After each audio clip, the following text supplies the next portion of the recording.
tagad izmirst profesijas, kas kādreiz bija populāras un kas bija svarīgas. Tās ir milzīgas kļūdas, jo tev vienīgais, ko vajag, lai nospiež un iziet cauri, ieiet tavā internetveikalā un neviens neieiet. Neviena aģentūra tev nevar solīt reāli pa īstam uzlabot. Es ganreiz sastrīdējos ar cilvēku, kas man piedāvā pakalpot. Esiet sveicināti jaunajā e-com bazaras epizodē. Šodien mēs parunāsim vairāk par mārketingu.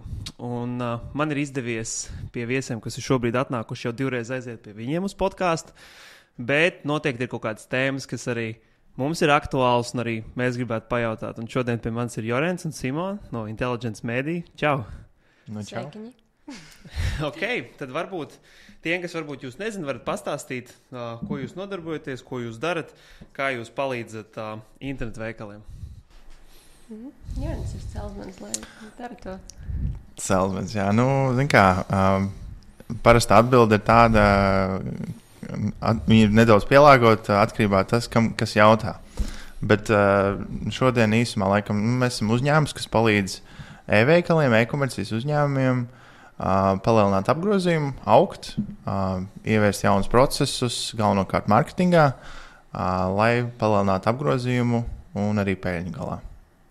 Jā, un mums ir Intelligence Media, mums ir meitas kompānija Jukan, kas ir paredzēta tiem, kas nevar atļauties aģentūras. Jā, es arī pats esmu bijis Jukanā, varbūt var pastāstīt. Tad Intelligence Media, tad viens ir tas pakalpojums, kas ir viss saistīts ar performance marketing, jā, visi ēds, e-mails, un tad ir Jukans, kas vispār, cik es saprotu, atsevišķi komunu, varbūt var par to pastāstīt, kam tas ir paredzēts, kā tas veidojas. Jā, Intelligence Media is done for you, un Jukans ir done with you. Okay. Un Jukans paredzēts principā cilvēkiem pat, kas tikai grib uzsākt biznesu, jo tur mums ir pirmās apmācības par to, kā izvēlēties produktu. Jo daudziem nemaz nav zināšana, kur atrast produktu, kāds ir labs produkts e-komercijā. Bet tad tu saki, ka tie e-veikali, kur ir tikuši, pieņemsim līdz 10K, tad viņiem nav vērts vēl iet nemaz pie kaut kāda pakalpojuma sniedzēja, viņi var vienkārši aiziet uz Jukanu un dabūt visu know-how un paši darīt. Yeah. Un tad tu saki, ka līdz kaut tu ej pāri, tad tavuprāt tas tā jau ir doma, ka tu jau ej pie kāda jau pēc praktiskas palīdzības. Nu, zin kā, es skatos, tu ir finansiāli loģiski. Ja tev jau ir finansējums, jau no pirmās dienas tu vari iet pie aģentūras. Kāpēc nē? Kā daudz to dara. Jā, daudz to dara. Bet ja nav finansējums, tad ir jāieliek laiks un savas zināšanas. Un tad šis ir risinājums. Šis ir tā kā atbalsta risinājums. Nav tā, ka tas ir bez maksas, bet tas no mūsu puses tas ir kā labdarības projekts. Tas noteikti nav peļņas projekts. Viennozīmīgi. Pilnīgi nē. Mums vakardien bija pasākums, kur mēs samaksājam par telpām 800 eiro, kur tas nav, tur nulle mums ir iegums. Mēs vienkārši prieka pēc to darām. Passions, jā, un tiešām labi sajūta. Jo es vēl teicu, ka man vēl pirms pāris gadiem pašai nebija quest, un es ļoti pateicīga, ka man viss ir kārtībā, ka man ir iespēja un ka man ir iespēja citiem palīdzēt. Forši. Nē, es redzēju, arī storijos redzējums bija pasākums, izties ļoti interesanti. Es būtu zinājis, būtu atnācis. Bet jāskatās man storiju. Labi, pierakstīts, saglabāts atmiņā, bet ņemot vērā to, ka jūs jau e-komercijā, cik gadi sanāk tā gadi jau, cik ilgās? Man ir 11. 11? Varētu līdzīgi? Viņš ir jaunāks mazliet. Es drusku jaunāks, jā, bet man ļoti līdzīgi ir, jā. Ok, un tad pieņemsim, protams, e-veikali visu šo laiku ir bijuši, platformas ir dažādas bijušas. Kas ir kaut kādas tās pēdējās, nezinu, kādas trendīgās lietas jaunās, kur šobrīd iet e-komercija vai no e-veikala puses, vai no advertisement puses, no shipping vienalga? Kas ir kaut kādas jaunas inovācijas, kas šobrīd e-komercijas tirgu, ko jūs esat pamanījuši parādās? Es tev ļaušu runāt.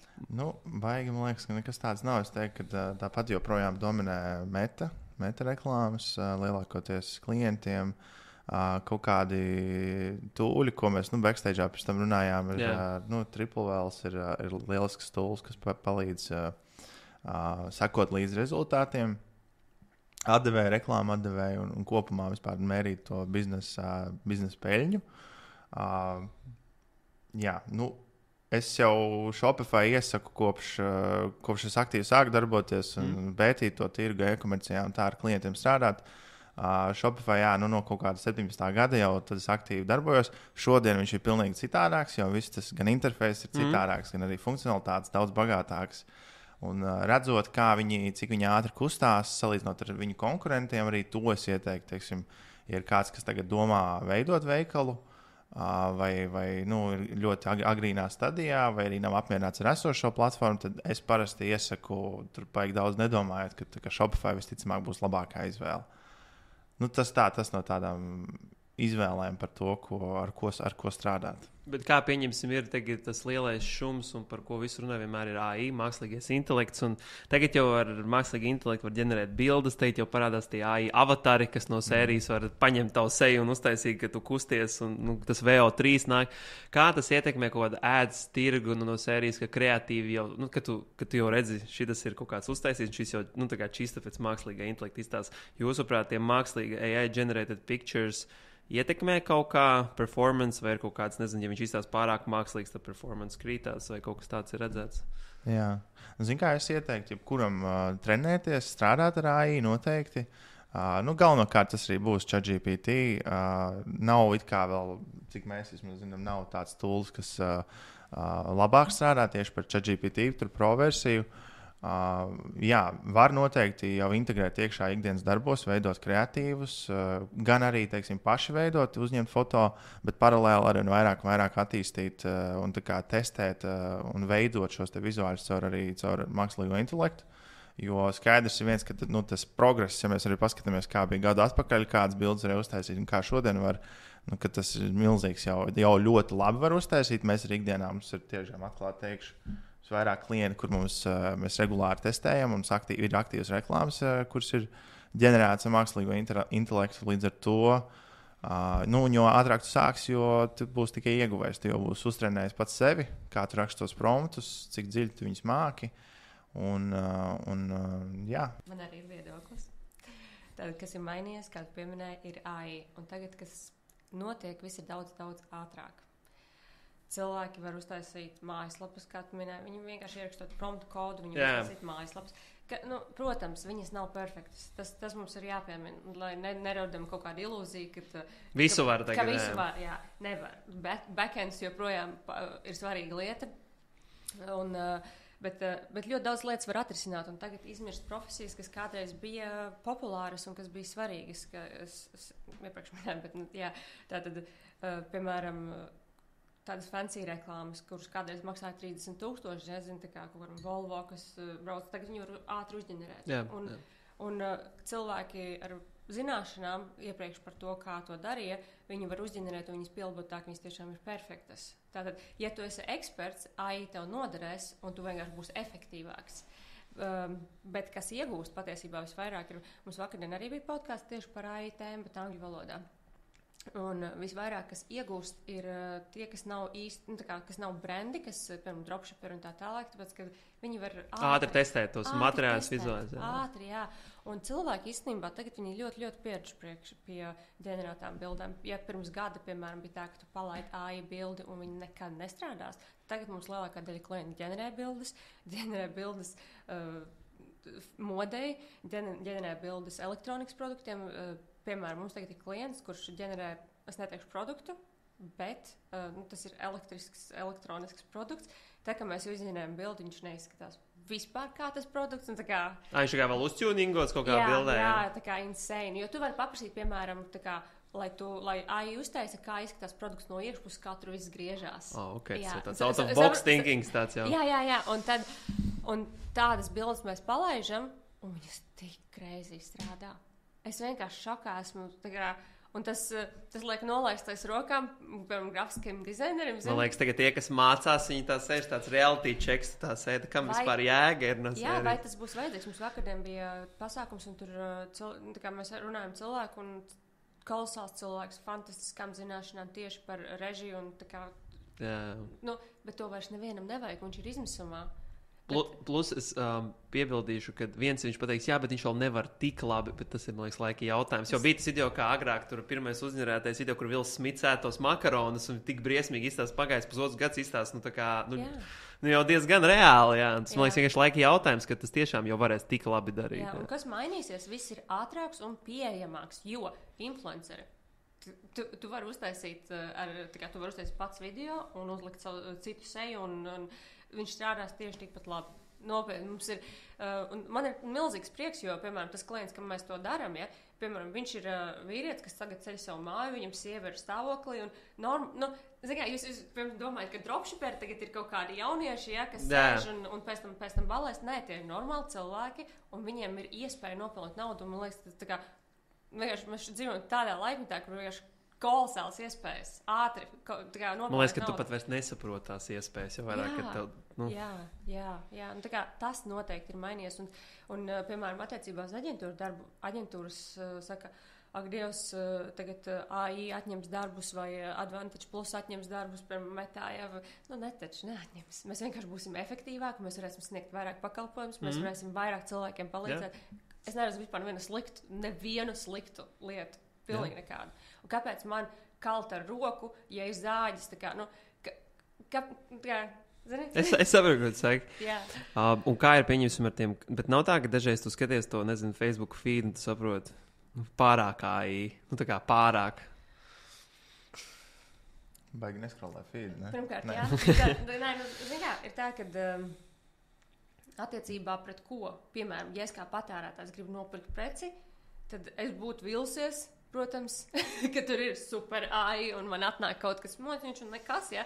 Tā kā, jo jāatceras, ka biznesa jebkurā gadījumā ir liels kopums, jo ja tev nebūs atgrieniskai pirkumai nāks sliktas atsauksmes vispārējais, tā kā nebūs labi, tev jābūt loģiskai domāšanai.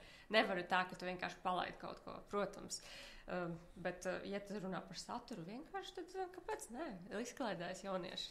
Ok.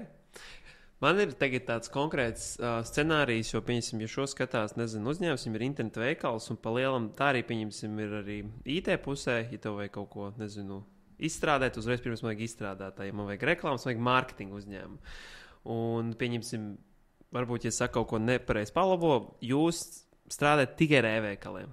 Nav nekāds B2B, lead kampaņas. Palielam tas klients ir e-veikals. Tas fokus, ko jūs darat regulāri katru dienu. Nav tā, ka tur 20% e-veikali, 10% tur, B2B to B2C un tur 40%. Ka tev ir tik plašs klientu spektrs. Es nemelošu, mums ir pāris leģenda klienti, jo tie ir atnākuši no savējiem un mēs vienkārši palīdzam savējiem. Bet tas ir pāris, nav fokus. Tu nelaidi reklāmas to, kad es tur visiem taisu reklāmas. Tad tas ir fokus e-commerce, vai ne? Jā. Un tad kā tavuprāt atšķirās praktiski, es nezinu, kā lai pasaka, vai ne success stories vai tieši ko...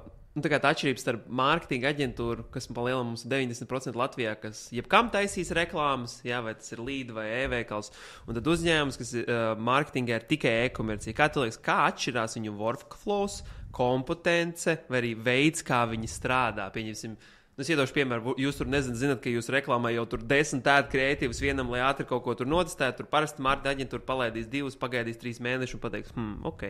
Varbūt jāpamaina kreatīvs vai jāpalielina budžets. Tas kā piemērs. Ir kaut kādas tās atšķirības praktiskas? Jā, par atšķirībām Jorins arī varētu pateikt, bet es pirmkārt gribu pateikt par aģentūrām. Ir aģentūras dažādas. Ir performance marketing aģentūras.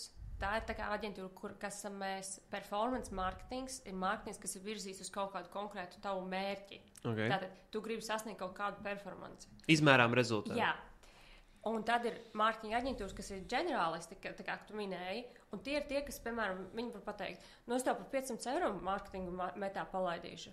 Un viņi jau tev nemelo, viņi palaidīs. Yeah. Viņi palaidīs, bet viņi tev nesaka, ka viņi domās, kā izdarīt tā, lai tu sasniedz kaut kādu konkrētu mērķi. Piemēram, tad, ja tu paprasti mārketinga aģentūru, kādu man budžetu vajag, neviena mārketinga aģentūra tev nevar pateikt, kādu budžetu tev vajag. Tas ir pilnīgs fufels, tā kā tiešām nevar pateikt. Tev nav budžeta, ja tev viss strādā, tu gribi tērēt vairāk, tu gribi uzaudzēt savu milzīgu to biznesu. Kāpēc lai tev būtu kaut kāds ierobežots budžets? Saprotu? Bet mārketinga aģentūras lielākā daļa, kā mārketinga aģentūra ir biznesa. Un viņi zina, ka viņiem ir jāmaksā alga kaut konkrētam cilvēkam, cik cilvēks ir paņemt klientus, kāds ir apjoms darbu, cik klientiem. Tātad viņiem ir tāme, es tev varu palaist 2 kampaņas, jo klients var, mans darbinieks var palaist 2 kampaņas, jo es viņam nemaksāšu vairāk par vairāk darbu. Protams. Viņš neiedzināsies vairāk. Protams. Tas maksā 500 eiro, un tas nozīmē, ka tu vari iztērēt konkrētu summu 800 eiro, piemēram. Un viņam neinteresē, kas tev būs galā. Viņš tev palaiž reklāmas. Un ja neiet, no sēžas, patestēsim kaut ko citu, no sērijas. Un tā kā ir, piemēram, mums ir tā, ka, jo es nestrādāju tikai šajā aģentūrā, es palīdzu vēl citās aģentūrās, un visās aģentūrās tā ir, kad, kas ir virzīts uz performance marketing, ir minimālais skaits kreatīvu, ko mēs sagatavojam, bez kura nevar. Tā, kāpēc ir minimālais? Lai tu kā klients nebūtu šokā, cik mums tagad daudz naudas, jo kā jātērē, jātestē, kas te notiek. Ir minimālais daudzums, ar to mēs sākam. Tā kā, un tu esi tā kā, ok, man ir vismaz tādam budžetam jābūt, un tad tālāk tu jau mentāli zini, ka tas, tā, kas strādā, tu gribi tērēt vairāk. Tātad būs vēl vairāk kreatīvi. Es tev nevaru teikt, ka kad es uztaisīšu tikai 6 un viss. Jā, tu vienkārši dari, kas ir vajadzīgs, lai... Jā.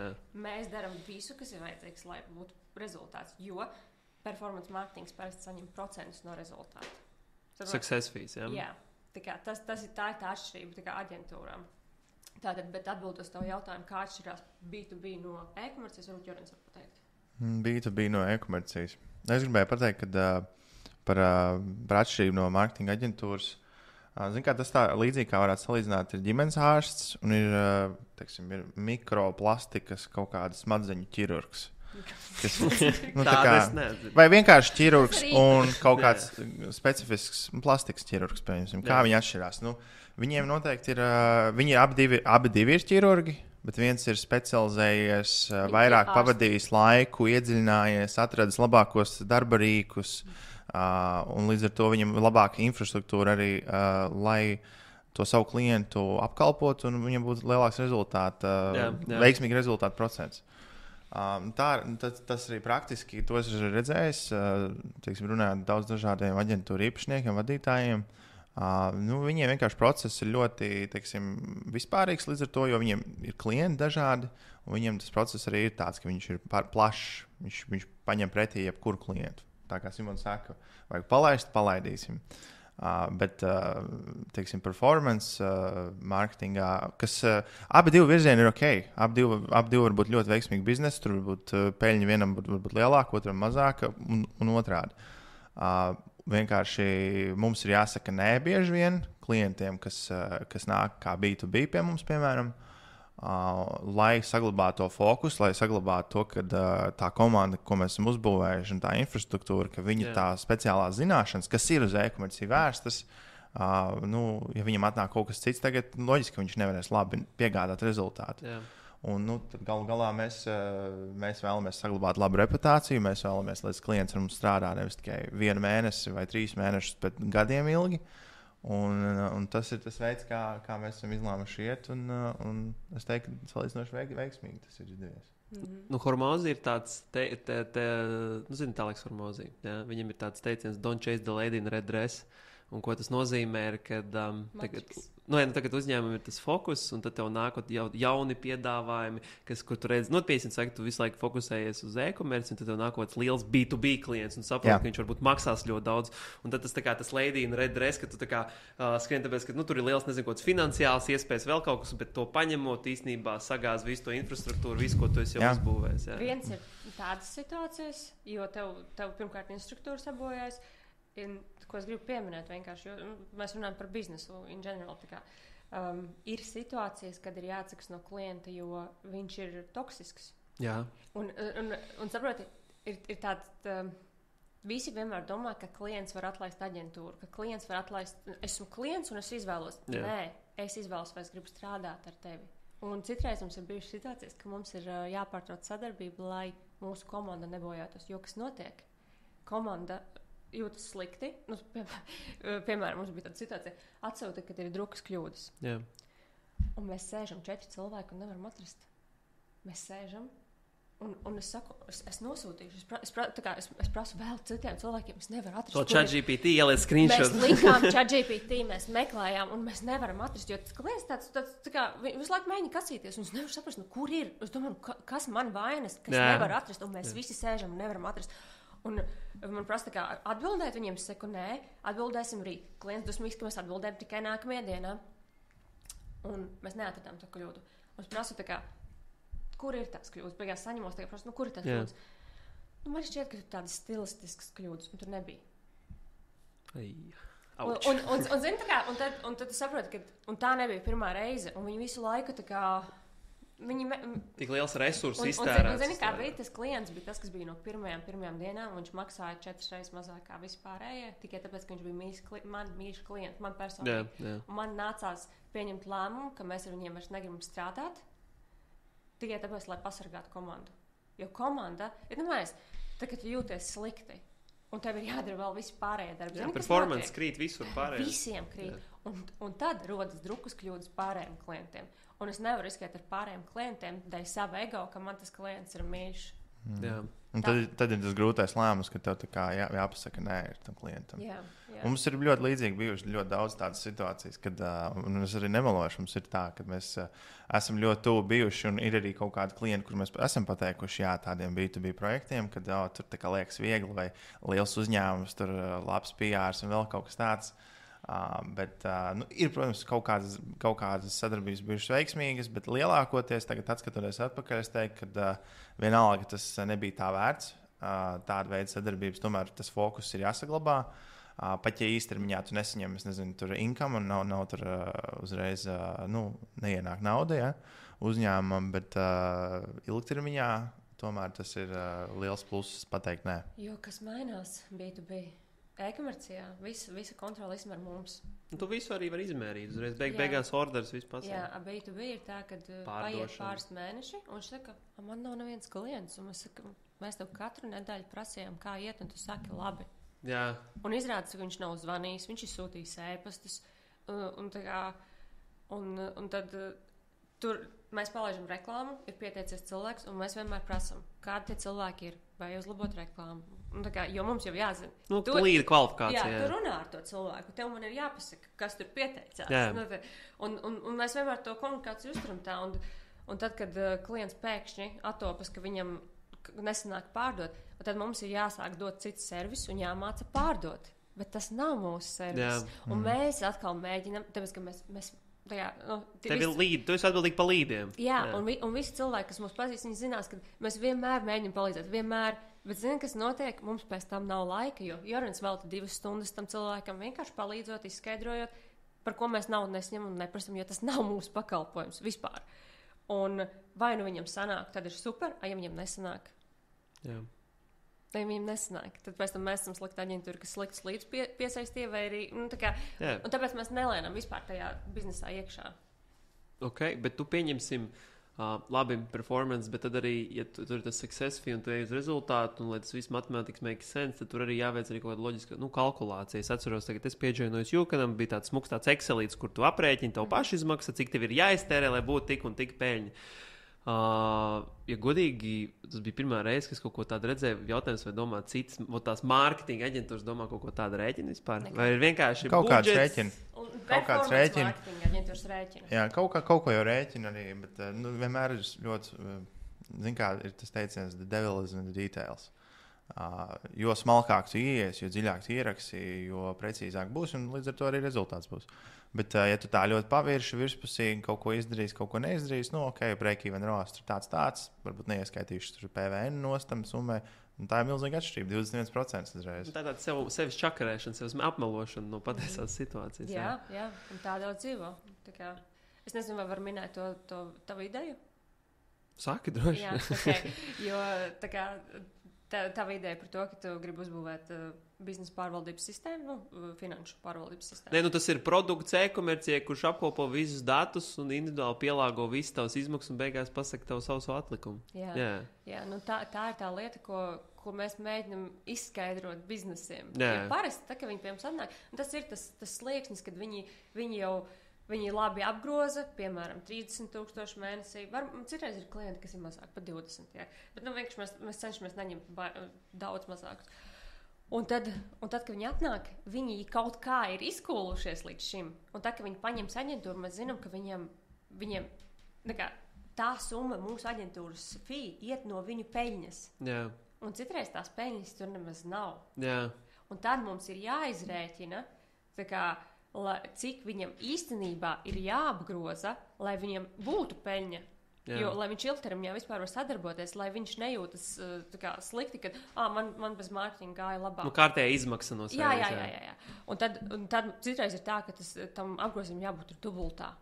Saprotiet, jo visas izmaksas, viņas jau arī palielinās, skalojot. Un pilnīgi viss palielinās līdz, tad ar to kalkulātoru, ko tu minēji, tad mēs varam izrēķināt, cik tad īstenībā viņam ir vajadzīgs apgrozīt. Un tad, cik viņam ir jāliek iekšā reklāmā. Jā. Ok, bet pieņemsim, ja mēs paskatāmies praktiski kaut kādas reklāmas, nezinu, es dzirdēju, ka Simona neskatās feed, es nezinu, tu Facebookā skaties tās reklāmas? Es Facebookā nekad nesēžu, jo man nav Facebooka. Ok, jau vien sēdi Facebookā? Instagramā sēdi, ne? Instagramā ēdi arī kaut kādu lec ārā. Jā. Var redzēt, ka tu ieraugi to ēdu kaut kādam e-veikalam, tu saproti, var redzēt, ka cilvēks nesaprot neko no reklāmām. Tā kā tas kreatīvs vai tas teksts, vienkārši šausmas. Protams. Kas ir tās lietas, kas ir tās praktiski tās lietas, ko tu pamani un saproti, red flags? Zini kā, es tev gribētu pateikt no lietām, kas es tagad... mēģināju piesaistīt darbiniekus jaunus, un es uztaisīju ļoti foršu sistēmu, kad viņi atsūta, tāds pārbaudas pre-hiring process, jā? Jā, atsūta darbas pārbaudas. Un tajā mirklī, kad es gāju caur tiem darbiem, es sapratu, ka cilvēki nesaprot marketingu, cilvēki nesaprot vispār, kā jāizskatās reklāmai. Pat tie, kas ir labi grafiskie dizaineri, viņi nesaprot parastus principus par to, kā jāizskatās reklāmai. Un tas ir tas, kāpēc lielākajai daļai uzņēmēju, kas ir mazie uzņēmēji, ir sliktas reklāmas, jo viņi algo cilvēku, kurš ir labs grafiskais dizainers.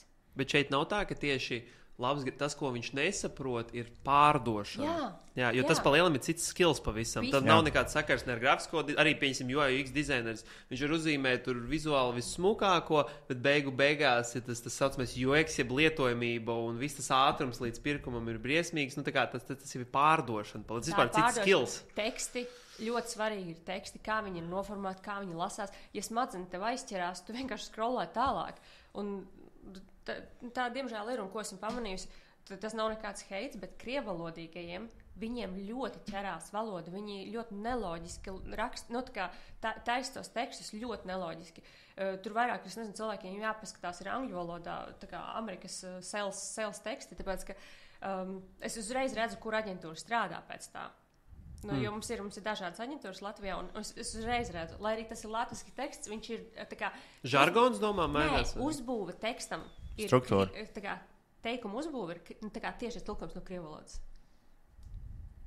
Var iedot tā kā tu domā, ka tev ir krievu kirilītes, bet ir latviešu vārdi no sērijas, vai kā to domā? Tas praktiski kāds? Jāpamēģina tagad atcerēties. Man meita tāda kādreiz darīja, jo viņa domāja un rakstīja un runāja krieviski, bet es nesaprotu, kāpēc mēs neviens nerunājam krieviski. Jā. Un tad citreiz latviešu valodā viņa pateica teikumus tā, ka tas izklausies kā tiešais tulkojums no krievu valodas.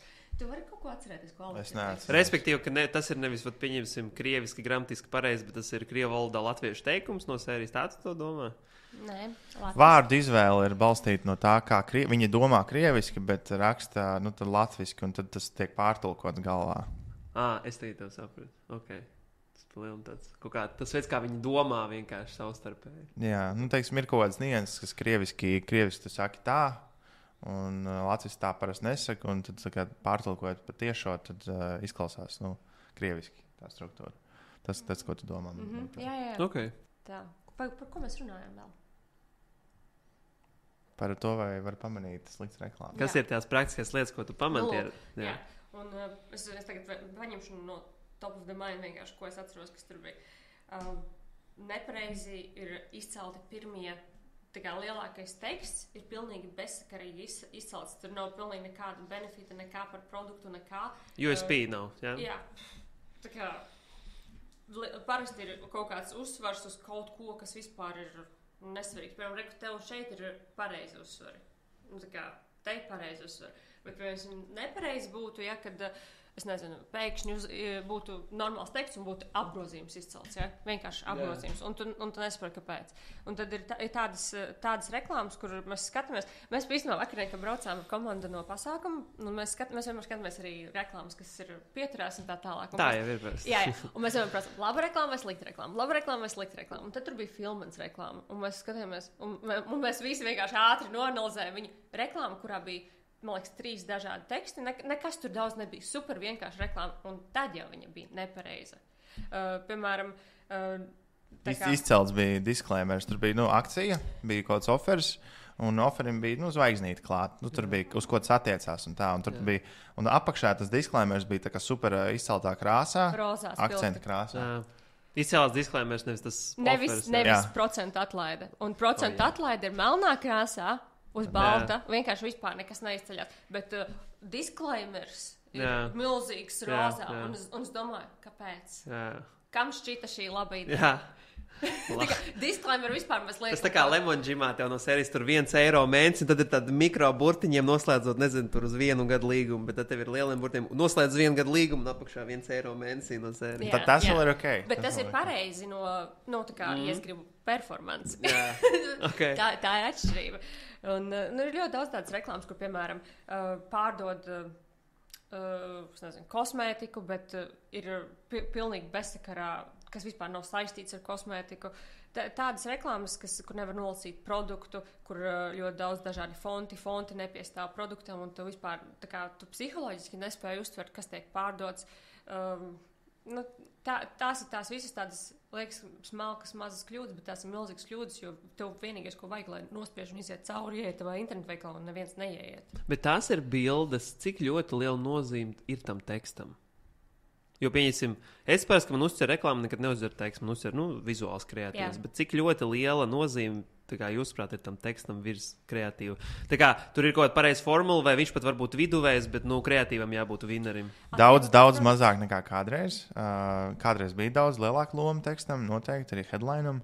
Tagad ir mazāk, jo arī video dominē vairāk, bet Simon pareizi atkarīgs kāds produkts. Ja tas ir kaut kāds high-ticket produkts, kur auditorija varbūt ir tāda super, nišēta auditorija, un augstāks intelekts un tā, tad viņi biežāk lasīs. Viņi tur atvers vaļā, un ja tur būs garš teksts, viņi var izlasīt to tekstu. Piemēram, mūsu kopīgs klients, kas tirgo proteīnu. Ja mēs neuzliktu tekstu, kāpēc, lai cilvēks nopirktu kastīti? Jā, kāpēc? Kāpēc, lai viņš nopirktu kastīti, vai arī kāpēc, lai tas, un pat ja mēs uzliksim, ka tas ir proteīns, ar ko viņš ir labāks kā cits proteīns. Es saprotu, tev vajag uzreiz, un citreiz, vislabākais, protams, ir sākt ar problēmu, ar kaut kādu problēmu risinājumus. Cilvēkam uzreiz, viņš saprot, man ir šī problēma, tad man vajag risinājumu. Tas ir labākais. Nevienmēr mēs runājam par produktu. Praši runājam. Par problēmu. Par problēmu, jā. Ok. Kā man vienmēr ļoti interesē vārds, tas termins Mārtiņa nozarē atbildība. Cik tālu iet tā atbildība? Jo tagad mēs esam nodefinējuši, ka ir mārketinga aģentūra, kas no sērijas vienkārši darīšanas pēc, vienkārši patestējas, māk tur Facebook uzsetapot vai Google un tā tālāk, un tad ir performance. Tad, cik es saprotu, tādām parastām mārketinga aģentūrām, tad tā atbildība īsti nav izmērāma. Pareizi saprotu? Viņu atbildība ir palaist reklāmu, un tas ir izmērāms. Viņi palaida. Ok. Performance marketingā. Cik tālu iet tā atbildība? Jo es saku, kā bieži vien e-veikaliem ir atsevišķi, kas atbild par pašu e-veikalu. Tad, labi, ja performance tu pārņem e-pastus un reklāmu, tad tas ir vēl forši, bet dažreiz pat tā, ka tev ir marketings, e-pasti un IT. Cik tālu iet tā atbildība performance marketingā, ko tu vari kontrolēt, ko tu nevari, vai kur tu slēdz lietas stop krānus, pirms tu, kad saka, nē, es nemaz nevaru savu darbu darīt, kamēr, un tad ir kaut kāds saraksts. Cik tālu tiek mērām tā atbildība? Zini kā, katrs projekts ir drusku citādāks. Protams, jā. Es teiktu, ka mēs esam uz saviem klientiem skatāmies nevis kā uz klientiem, bet kā uz partneriem. Un jebkura veida sadarbība, ja viņa, teiksim, ja ir kaut kādi challenge vai neizdodas, redzam, ka nav tas rezultāts tik labs, kā gribētos, mēs vienmēr arī paši to redzam. Pirms klients mums to pasaka. Un tad jau mēs iekšienē gan komanda, vai es, vai Simona, vai kāds cits kolēģis iet un meklē, iet cauri tam pirkuma ceļam, pilnīgi visam, nevis tikai reklāmai, bet pilnīgi visam. Un analizē visu, teiksim, viņš ir kā e-komercijas konsultants tajā mirklī, viņš skatās lielo bildi, un viņš meklē vietas, kur ir tas missing piece, kur ir tas puzles gabaliņš, kas trūkst. Un tad ir vienalga, vai tā ir mājaslapa, vai tas ir e-pasta mārketings, vai tas ir SMS ziņa. Pilnīgi jebkas, kas varētu būt, mēs to kā faktu atradīsim, un tad jau ir runa tālāk, kā mēs to izpildām, ja mums ir tāda veida sadarbība, mēs esam tā noslēguši viņu. Vai arī mēs konkrēti noprezentējam klientam, hei, kur ir problēma, visticamāk šo atrisinot būs tāds rezultāts. Un tad mēs pārdodam. Nu, tā kā, hei, reku, vai nu jūs izdarāt, vai reku, mēs varam izdarīt pat tik un tik. Es domāju, mūsu atbildība ir pateikt. Jo mums ir kompetence, viņiem nav. Viņi sagaida, ka mums ir ka mēs pateiksim. Jā. Mēs tik tālu ir tā atbildība, ka mēs nedrīkstam būt vienaldzīgi. Nē, bet, piemēram, tu tiešām pasaki, ok, vajag šito te jāuzlabo, un tas viss tiek realizēts. Un tad tu laid to reklāmu. Ir kaut kādi targeti, kas ir uzstādīti no visām pusēm. Kurā brīdī, pieņemsim, tu saproti, tu failoji, nesanāc. Kas ir tas rādītājs, nesasniegtais mērķis, vai kurš ir tas brīdis, kad saproti, ka serijas varbūt jāmeklē cita performance marketing? Tādā ziņā kāda. Es tev pateikšu godīgi, ir situācijas, tad, kad mēs noslēdzam kaut kādus riskantus dealus ar klientiem, piemēram, ka tiks sasniegts konkrēts ROAS mērķis. Pirmkārt, mēs tādu... Neapgrozījumi vai peļņas, bet ROAS vienkārši. Jā. Un tāpēc, ka atnāk klients, kam jau ir milzīgs apgrozījums. Okay. Un tad tavs darbs ir optimizēt. Un tad ir tas ir tāds milzīgs risks aģentūrai, jo... Jums vai klientam? Mums. Okay. Jo ir tā, ka tu jau nezini, ko tas klients ir paredzējis šo mēnesi darīt. Visu dīlu mēs noslēdzam balstoties uz iepriekšējiem faktiem. Apgrozījumi, piemēram, varbūt viņiem iepriekš bija pīktēms, varbūt viņiem bija sadarbība ar influenceriem, un mēs uzņemamies atbildību, ka mēs noturēsim tādu pašu performanci vai uzlabosim viņu. Un tad citreiz tādas situācijas, kad to tiešām vienkārši nevar izdarīt, jo klients kaut ko mums nav pastāstījis. Varbūt viņam citreiz ir tā, ka mēs piekrītam kaut kādam konkrētam apgrozījumam, un viņam nav stoks. Pēkšņi beidzās stoks, un viņš to mums nav pateicis. Un tad tā ir teorētiski viņu atbildība, bet mēs piekritām kaut kādam konkrētam dīlam. Mēs ļoti reti, kad piekrītam dīliem tādiem, kuram nav upfront fee, bet ir tikai performance fee. Un tad tas ir mūsu risks, ka mēs varam nesaņemt principā arī citreiz neko. Un tā ir noticis. Tā ļoti bieži noticis, ka mēs piekrītam kaut kādiem tādiem riskantiem dīliem. Jo tie biznesi pašā, viņi jau zina, ko viņi dara. Citreiz ne mēs esam pirmā aģentūra, kam viņi tā ir izdarījuši. Bet mēs zinām, ka mēs labi strādājam, tad ir bijis vēl biežāk, ka mums sanāk. Un tad sanāk ļoti labas sadarbības. Un ir tā, ka ir vairākas tādas, kur ir bijis tā, ka mums sanāk tik labi, ka viņiem negribas mums tik daudz maksāt, un tad viņi domā, varbūt mēs uztaisim in-house tīmu. Vai fiksēto, jā, bet tad jau mēs vairs negribam piekrist tam fiksētajiem, jo, come on, mēs uzņēmamies no sākuma atbildību, risku visu, jā, un mēs esam nonākuši tagad tik tālu, un tagad, kad tev ir jāmaksā vairāk, tad tu negribi maksāt. Protams, tāpēc, ka tas ir biznes, un mēs esam biznes, un viņi biznes, un tad mēs tur tā kā... Kaulējamies. Un tad ir tā, ka viņi citreiz tā kā, labi, tad mēs iesim prom. Labi, ejiet prom, pēc kādu viņi nāk atpakaļ. Tagad mums ir 2 tādi lieli klienti, kas nāk atpakaļ. Ok, kā vat pieņemsim jūsuprāt, kādiem e-komercijām vispār vairs nav jēga parādīties jaunām? Ņemot vērā to, kādā tirgu. Labi, tas arī jautājums, no kurā tirgu, ja, bet pieņemsim, jūsuprāt, kas ir jau tādas e-komercijas veikali, kur jau vai nu ir pārāk high entry, vai tur, es nezinu, tur pārāk kompetitīvi, no sērijas, ka, tu tā kā neko lielu tu neuzbūvēsi. Piemēram, manuprāt, Latvijā, man liekas, kad es redzu jaunu kārtējo Ostrovi tirgotāju, man liekas, ko tu dari? Jā. Viņam ir tik daudz, es domāju, ko tu dari? Jā. Tas ir labs piemērs. Man arī liktos, ka es domāju, ka tā atbildes to jautājumu būtu tāda, ka es esmu redzējis ļoti daudz tādus veikalus, kuri grib pārdot 1000 produktus. Gribu saintegrēt savu meklē veikalu, kur var saintegrēt XML, tur ir XML, var piegādātājs un visu, un tur apakšā ir vienkārši nulle, kaut kāds pamatojums, kāpēc no tevis pirks. Varbūt kaut ko nopirks no salīdzina LV un no SEO, bet tas margins tur būs tik maziņš, un tur vispār pilnīgi nekāda loģika nav tam biznesam apakšā. Es redzēju ļoti daudz, man liekas, tādu lūdzu netaisiet. Nē, XML, man liekas, varbūt, bet ja tas ir kaut kāds produkts, kuram, varbūt tas ir jauns produkts, pieņemsim, es nezinu, kaut kāds motorzāģis, kurš, pats griež koku, robots, pieņemsim, jā. Bet ja tas ir tiešām, viens pārdod Apple planšetes, un es teikt nāku pie tā paša piegādātāja, tad es arī iemaukšu visu Apple planšetes, jā. Tas kaut kāds 11. pārdevējs. Bet zini kā, tas ir atkarīgs no konteksta par tiem vitamīniem. Es laikam nepiekrītu tev. Kāpēc? Jo, ja tu esi influenceris un tev ir milzīga auditorija, kāpēc nepiemest sev kaut ko klāt, no kā tur nopelnīt? Jā. Bet, bet tie, kas varbūt ir, piemēram, mums Latvijā ir viens liels zināms, kas uztaisīja, bet viņš uztaisīja savu zīmolu. Jā. Tas ir bijis savādāk. Jā. Bet, ja tu tirgo to pašu, ko visi citi, viņš pasaka, bet tu nevari pateikt, kāpēc tavs produkts ir labāks. Vienīgais tavs advantage ir cena. Un cīnīties e-komercijā nav patīkamākā vieta, kur atrasties. Jā. Vai pēc tam uztaisīt savu zīmolu, tad tu jau vairs nevari salīdzināt. Pat ja teorētiski tur varbūt kaut kas ir līdzīgs, bet tu nevari, viens ir ābols, viens ir bumbieris. Bet, produkts ir tas pats. Saproti, es domāju par to, jo astrovītu vitamīns viņš jau tu white labelot var, un tas ir tavs. Saproti, par to es domāju. Labi. Bet teorētiski produkts jau būtu tas pats. Saproti domu? Ne jau pieņemsim uzturbagātinātiem tie ražotāji, viņi ir jauni, viņi visu laiku kaut ko bišķiņi atšķirās. Viņiem parasti ir kaut kas bišķiņi, vienam tur mazāk kalorijas, vairāk proteīns, citam vairāk proteīns, mazāk kalorijas. Un tad tev ir tā kā izvēle. Un, labi, mums nevajag tik ļoti varbūt par uzturbagātinātiem. Tas jautājums bija vienkārši uzspēt, kas ir tie biznesi vai tas e-komercis, kur vienkārši nav jēga līdz iekšā. Mēs aizgājām. Mēs aiziesim piegādātājs. Mēs jau sāksim tirgus izpētājs. Labi, es tev pateikšu labu atbildi. Laba atbildi, ja tu man prasi, kādu biznesu taisīt, es varbūt nepateikšu, kādu netaisīt, bet kādu taisīt, un tad pretējais būtu kādu netaisīt. Taisi biznesu e-komercijā vislabāk, ko es redzu, kur visvairāk pelna, visvieglāk ir uztaisīt un viss pārējais. Ir viena produkta vai nišas produkti, kur ir daži kaut kādi 10-5 produkti.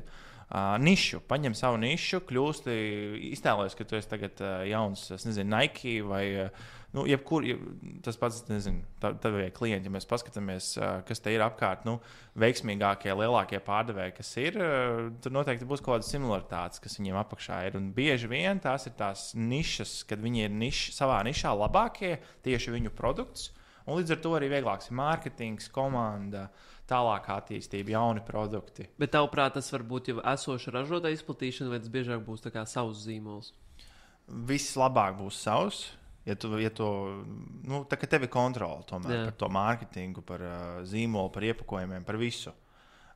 Ja tu vari arī pārdot citus, mums ir bijuši veiksmīgi piemēri, kas pārpārdod, kas distribūtori, teiksim, Latvijā tikai. Bet agri vai vēl viņiem būs mīnus tas, ka viņiem ir šis līgums, viņi nevar iet ārpus tur. Viņi Latvijā, teiksim, izsmels visu, vai vienalga Baltijā. Citur jau ir distribūcija. Un citur viņiem ir līgums, kur viņi nedrīkst iet. Un atkal tev ir tā, tā ir tā kontrole. Ir caps vienmēr. Jā, tev ir uzreiz tā kā caps uzlikts. Ok. Man negribās, lai runā tikai par Latviju un Latvijā, jo, ja mēs pārdosim tikai Latvijā, tad ekonomika neaugs un vienkārši nauda no vienas kabatas pāries uz otras un ir jādomā, kā eksportēt. Kas jūsuprāt, kas ir tādi praktiski soļi, lai internetu veikals ietu citā tirgu? Ko tas nozīmē finansiālā ziņā, testēšanas ziņā, varbūt e-veikals jāmaina vai, ko nozīmē, man ir zīmols A, es esmu salīdzinoši ļoti veiksmīgs Latvijā, apgrožu, tur 60,000, pieņemsim mēnesī, tas nav varbūt, tu neesi miljonārs, bet tas priekš Latvijas ir ok. Un es tagad saprotu, varbūt man nav pat nodefinēta, vai tā ir Zviedrija vai Vācija, bet vienkārši, doma ir tātad, ejam uz nākošajiem tirgiem. Ko tas praktiski nozīmē, jūsuprāt? Tā kā viņš nāk pie jums, es saku, Klau, es gribētu eksportēt, kā jums liekas, kura valsts, vai vispār ir jēga, vai, Vai vispār jēga, tu vari pārbaudīt tikai testējot? Okay. Jo, mums ir... Kā izpaužās tests? Tests? Jā. Fiziski palaižot reklāmas. Ieliekot naudu. Bet tas ir, bet tam arī baigā gatavošanas, ka tu UGC tur organizē visu influencerus ņem, vai tas ir tik primitīvi kā banners un broad kampaņa? Tas ir tik primitīvi. Jā, vislabāk ir tā, jā. Bet nav tā, tieši tāpēc, ka tu palaidi tādu brodu un vispārīgi tieši tāpēc tā performance nav? Nē, tāpēc, ka ja tev ir normāls cilvēks, kas saprot datus, viņš redzēs, kur pikapojas, pat ja nebūs pirkums. Tu varēsi redzēt, kurš ir tas tirgus, kurā tu vari loģiskāk pēc tam investēties un iet iekšā. Kurā ir labākā, piemēram, cik cilvēki skatās video, vai viņi kliko uz tavām reklāmām, vai viņi apmeklē tavu mājaslapu, vai viņi tavā mājaslapā kaut ko dara, kāda ir auditorija. Tur ir ļoti daudz dažādas nianses, kāds ir CPM katrā valstī. Daudz dažādas nianses, piemēram, iztērējot kaut kādu konkrētu summu atkarībā no produkta. Jo kāds tev ir average CPA, tad tu zini, kā tev ir jātērē summa. Un tad, tu vari izrēķināt. Un tad tu no daudz dažādām metrikām saliekot kopā, tu jau dabūtu aptuveno bildi. Nav jau tā, ka obligāti tikai ja tev nekad arī nebūs tā, ka tev vienkārši vienā valstī nereāli sāks pirkt pēkšņi. Jo visās valstīs, kur tu iesi eksportā, no sākuma būs sliktāks rezultāts, kā tev bija tavā Holandā. Tā kā vienmēr tas ir loģiski. Cits ir tad, ja tu sadarbojies ar influenceriem, tad ir iespējams dabūt uzreiz ļoti labu rezultātu. Ja tu aizņemies, izīrē viņu uzticību no viņu auditorijas. Ja tu mērķiecīgi ej. Bet, skaties, viens ir tāds broad tests, un tādus broad testus taisam tādām ģenerāla lapām, kurām jau ir angļu valoda. Tā. Bet tad, ja tu mērķiecīgi gribi ieiet kaut kādā tirgu, un kāpēc to ģenerālu testu taisa, lai tu dabūtu kaut kādu vispār informāciju par to, kur tev investēties tālāk. Jo tad, kad tu, ko nozīmē investēties tālāk, pārtulkot lapu, maksājuma sistēmas, ļoti daudz citās valstīs ir citas maksājuma sistēmas. Tas ir milzīgs darbs. To visu darīt vienkārši, jo man ir sajūta, ka man vārds jāpirks. Ir diezgan neloģiski, tāpēc ir tas broad tests. Jo tur ir maksātspējīgāki cilvēki no sērijas. Jā.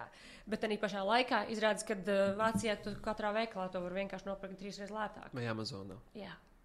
Un par to cilvēku nepadomā.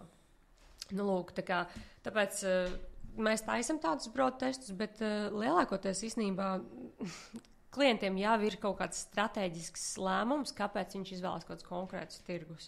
Loģistika, nodokļi, jā, piemēram, Norvēģija ir labs tirgus, bet visi negrib tur iet iekšā. Daudz kaut kas. Norvēģi bīd savējos, pēc cik es dzirdēju. Norvēģi bīd savējos, jā.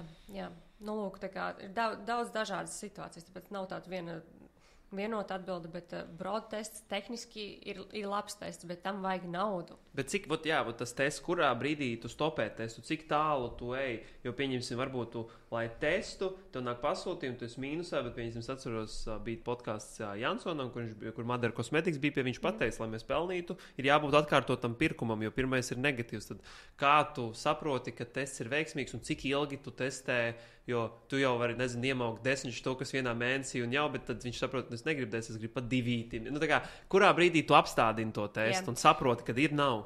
Tas atkarīgs no tā, kāda tev iepriekšējā biznesa dati redzi. Viņš to zina, tāpēc, ka viņš pirms tam ir laidis reklāmas un viņš to zina. 11 gadus. Jā. Tā kā viņam jau ir dati, no kā to visu saprast. Tad, kad nav dati, tad ir grūtāka situācija. Piemēram, mums bija viena klienta, kas bija, kurai viņa nebija laidus reklāmas visur. Vispār tā kā nebija nelaidusi Latvijā nekur. Un mēs viņai sākām laist Vācijā. Latviešu klienti, tā kā mazs apgrozījums. Kas pa nozari? Apģērbs. Jā, bet ļoti nišāts.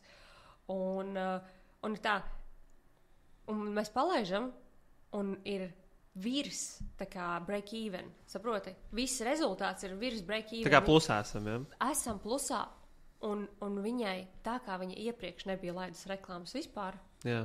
Un viņai bija pirkt, viņai bija kaut 3000 apgrozījums, maziņš. Bet viņi tos 3000 bija nopirkusi, dabūjusi bez reklāmām.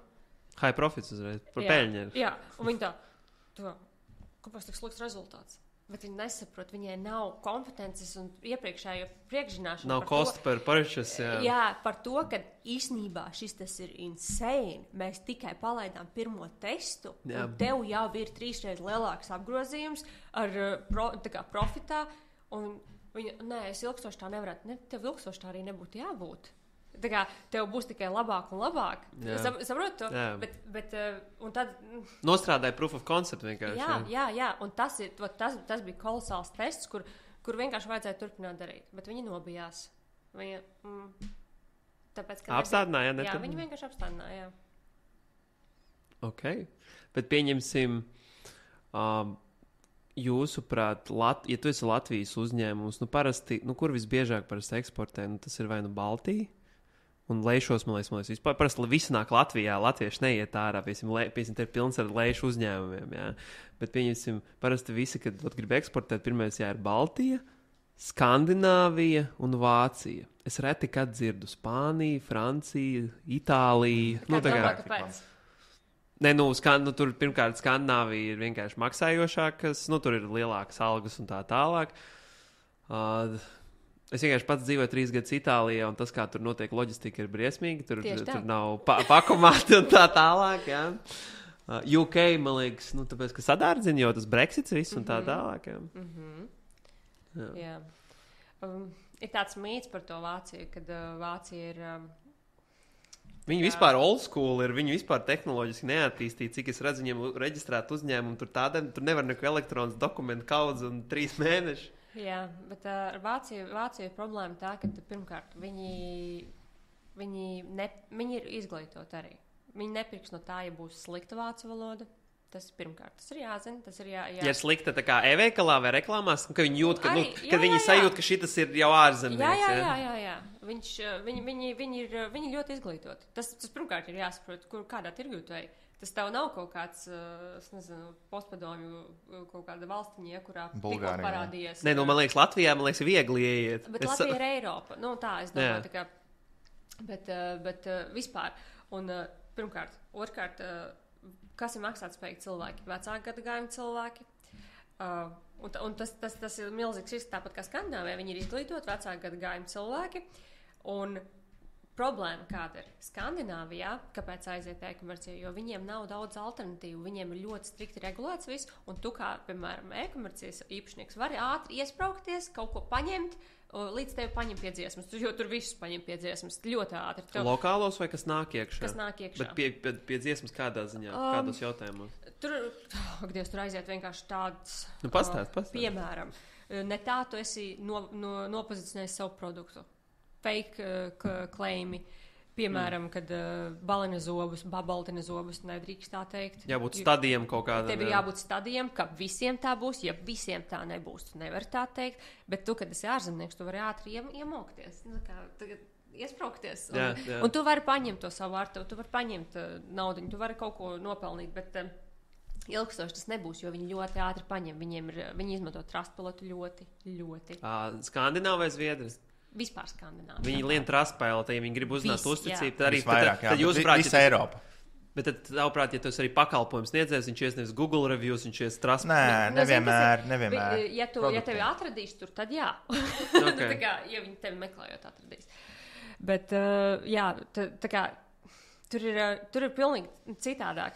Un, ko es gribēju teikt par to, ir Vācija un ir Skandināvija. Un skaties, Skandināvijā tu vari ielīst, jo viņiem nav daudz tās alternatīvas dēļ regulām visām. Jo tur ir diezgan strikti. Tur vietējie pat neuzdrošinātos tādas reklāmas laist, kā mēs laižam. Ja? Viņi saprot, rekur ārzemnieks, rekur riskē. jā, bet tāpēc arī uzķerās daudzi nopērk kaut ko, tāpēc, ka tas ir kaut kas citādāks. Zini?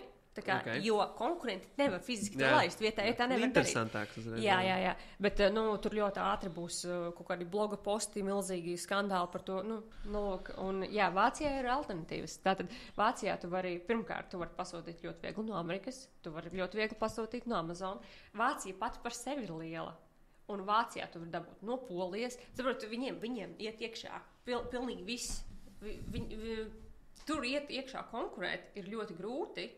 Jo, piemēram, tā kā mēs runājam, mums viens klients, kas tirgo tīrīšanas līdzekļu, kas ir eko. Un viņš saka, zini, grūti ir ieiet Vācijā, vispār fiziski, veikalos, rītēlā ir ieiet grūti, jo viņiem jau sen tas viss ir, viņi ir daudz attīstītāki valsts. Savi zīmoli, jau uzticība. Ar tiem unique selling pointiem. Tik daudz, un viņi ir gudri. Tu vairs nevari ar 3 bullet pointiem noķert cilvēku. Bet Vācija ir labs tirgus, ja tu vari ieiet. Viņš ir liels. Jā, un tev jābūt unikālam produktam, labam produktam, kvalitatīvam. Ar kārtēju par uzturu bagātinātāju, triki. Tur vispār nekas nenotiek. Un viņi ir ļoti izvēlīgi. Mums viens klients mēģināja iet iekšā un nebija labas atsauksmes. Bet nav viņiem tā, ka viņi primāri vienmēr iepērks Amazon un jau no Amazona tad iet uz e-veikalu? Nē. Es domāju, ka tā ir personāla preference. Okay. Tas ir viedoklis, ko es dzirdēju. Jā, bet tik lielai nācijai tā vienkārši tā boldā pateikt, ka viņu pārsvarā iepirks. Tas būtu tā. Es nevaru tā teikt. Okay. Es nezinu visus. Tas tā kā viss teikt, visi latvieši 202 iepērks. Tāds nav. Jā. Okay. Man teica, ka visi latvieši lejupielādā tikai Maximas aplikāciju. Kā ir arī Rimī? Tas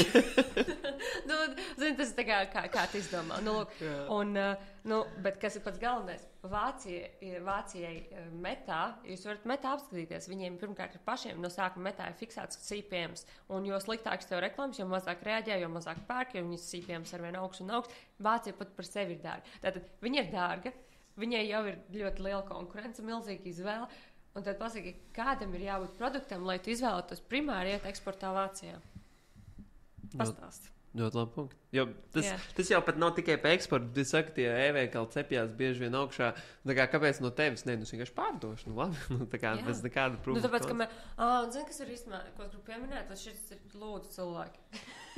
Lūdzu, klausāt. Tas, ka jūs nevarat paši atrast konkurenci, nenozīmē, ka jūs esat vienīgi. Jā, es saprotu, ko es saku. Jums atnāk un saka, nē, tāpēc, ka mēs esam unikāli, nekad kaut kas tāds nav bijis.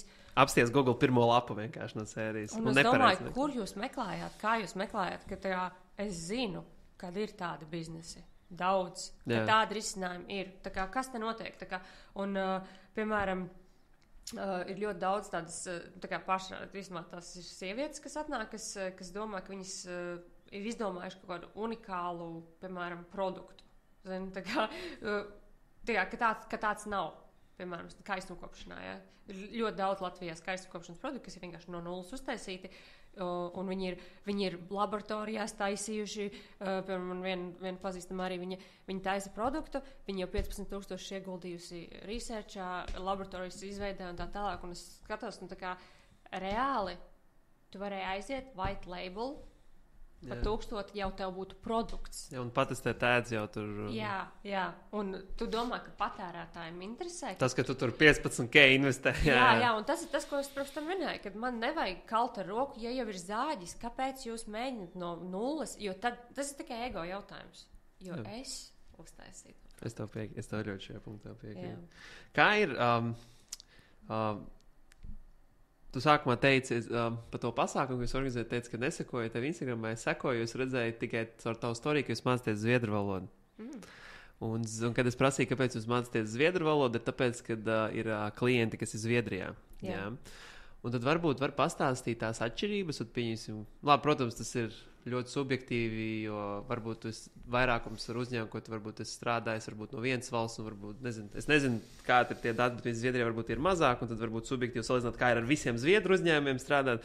Es nezinu, kaut kādas tās mentalitātes atšķirības strādājot ar Zviedrijas e-komercijas, vai pieņemsim, draudzīgums, vai vairāk uzticas, vai tāds, tieši man ir kaut kādi standarti, vai arī kaut vai pēc 6 nezvani, vai, kā kaut kādas tās atšķirības. Zini kā, tie Zviedri ir ļoti līdzīgi latviešiem. Ļoti. Kādā kontekstā? Jo man negribas piekrist visos aspektos. Tagad atvērs tirzniecības centrs, šaubos, kad visa tauta aiziet uz atklāšanas dienu.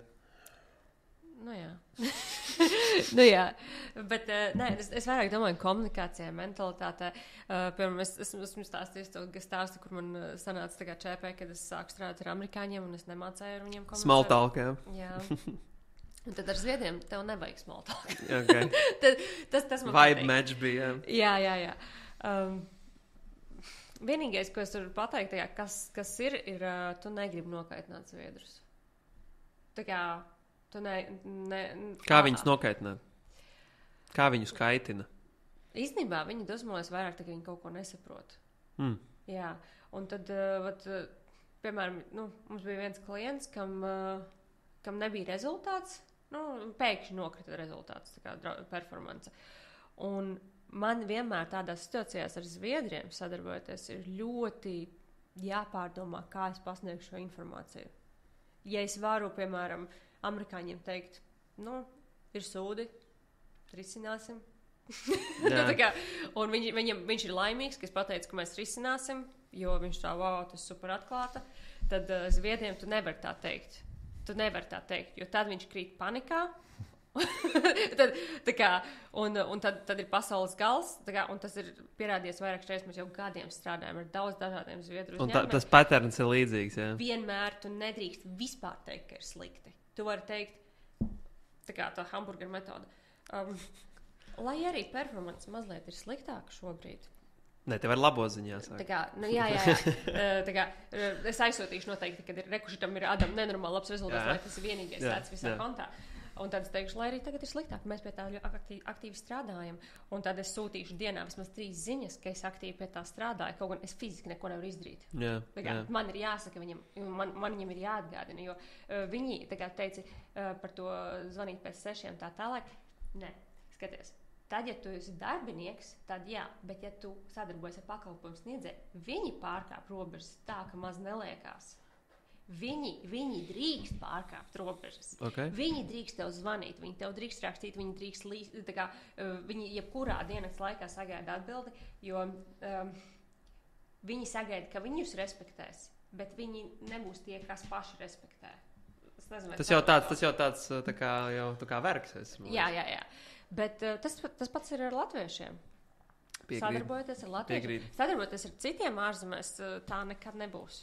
Bet ar latviešiem sadarbojoties tā ir, un ar zviedriem tā ir tā līdzība, ka, ja tu strādā, tad no sērijas, tu tā kā no sērijas manis strādā, nevis mēs partneri esam. Jā. Tā ir tā līdzība, bet, zini, kas ir, viņi ir, tā kā, tiklīdz tu iegūst to uzticību, un tas ir tā kā, drakāk kā uz kāzām aicinās tevi no sērijas. Jā, viņi nopietni aicina uz kāzām. Nopietni.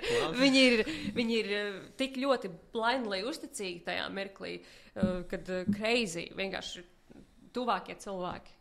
Tā tas ir. Un tā ir arī tas iemesls, kāpēc pēc tam tev atļaujas rakstīt un zvanīt. No sērijas jau pa daudz jau stāsta par bērnu problēmām. Jā, bet viņi tiešām stāsta. Okay. Bet man tiešām ļoti patīk strādāt ar zviedriem. Es ļoti, tāpēc mēs mācāmies to valodu. Es ceru, ka man dzīvē sakārtos tā, ka es varētu dzīvot fiziski Zviedrijā. Es ļoti gribu. Jā? Gan jau es jau ar kādiem klientiem jau zviedriski pamēģinājis runāt. Nē. Vai vēl neriskē? Mēs vakar mēģinājām ar vienu. Bet izrādās, ka mums ļoti nesanāk.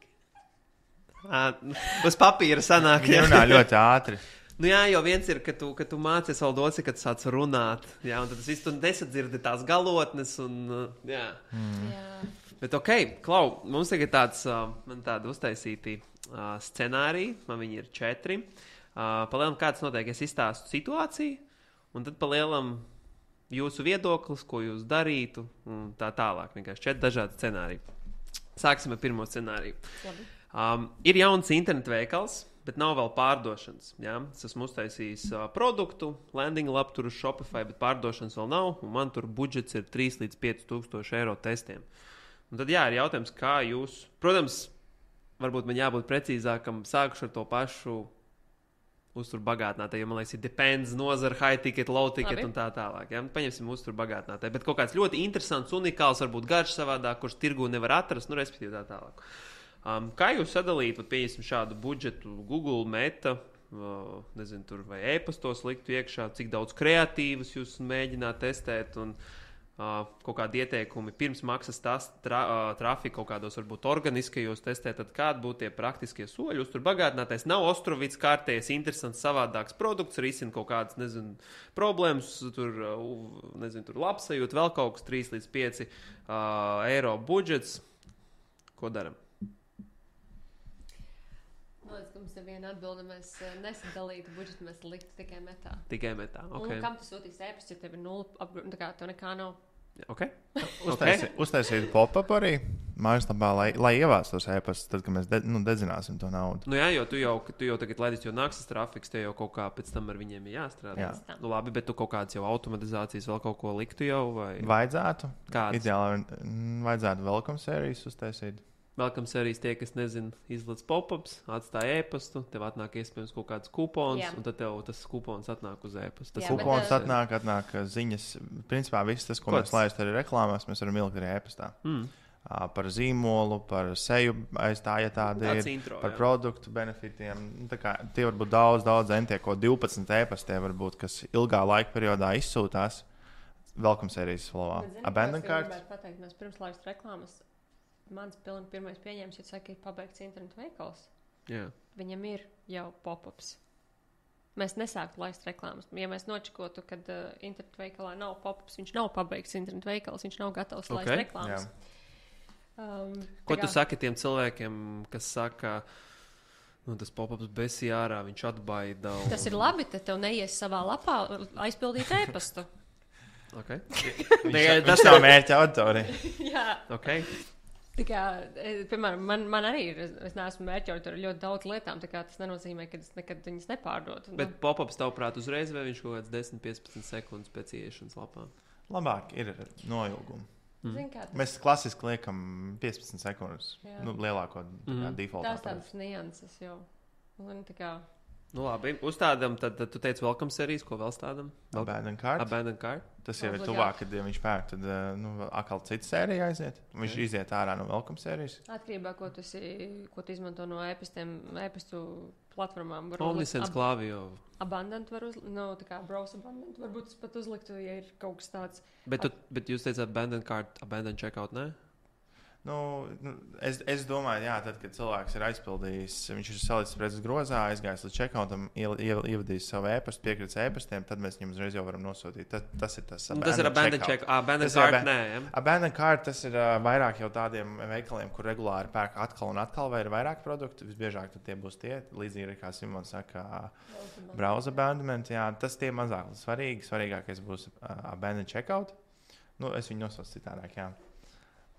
Tas būs, tad, ja ir jāsaprot arī produkts, bet visticamāk arī 10 būtu produktu. labi. 10 produktu. Ja ir 10 produkti un viņus var visus nopirkt viens klients, un, teiksim, viņiem ir loģika, ka viņus var sapirkt laika gaitā vēl un vēl, tad arī es taisīju thank you, pēcpirkuma e-pastu flowu, kur tu uzbūvē vēl nostiprini tās attiecības, uzbūvē, kad produkts būs, ko sagaidīt.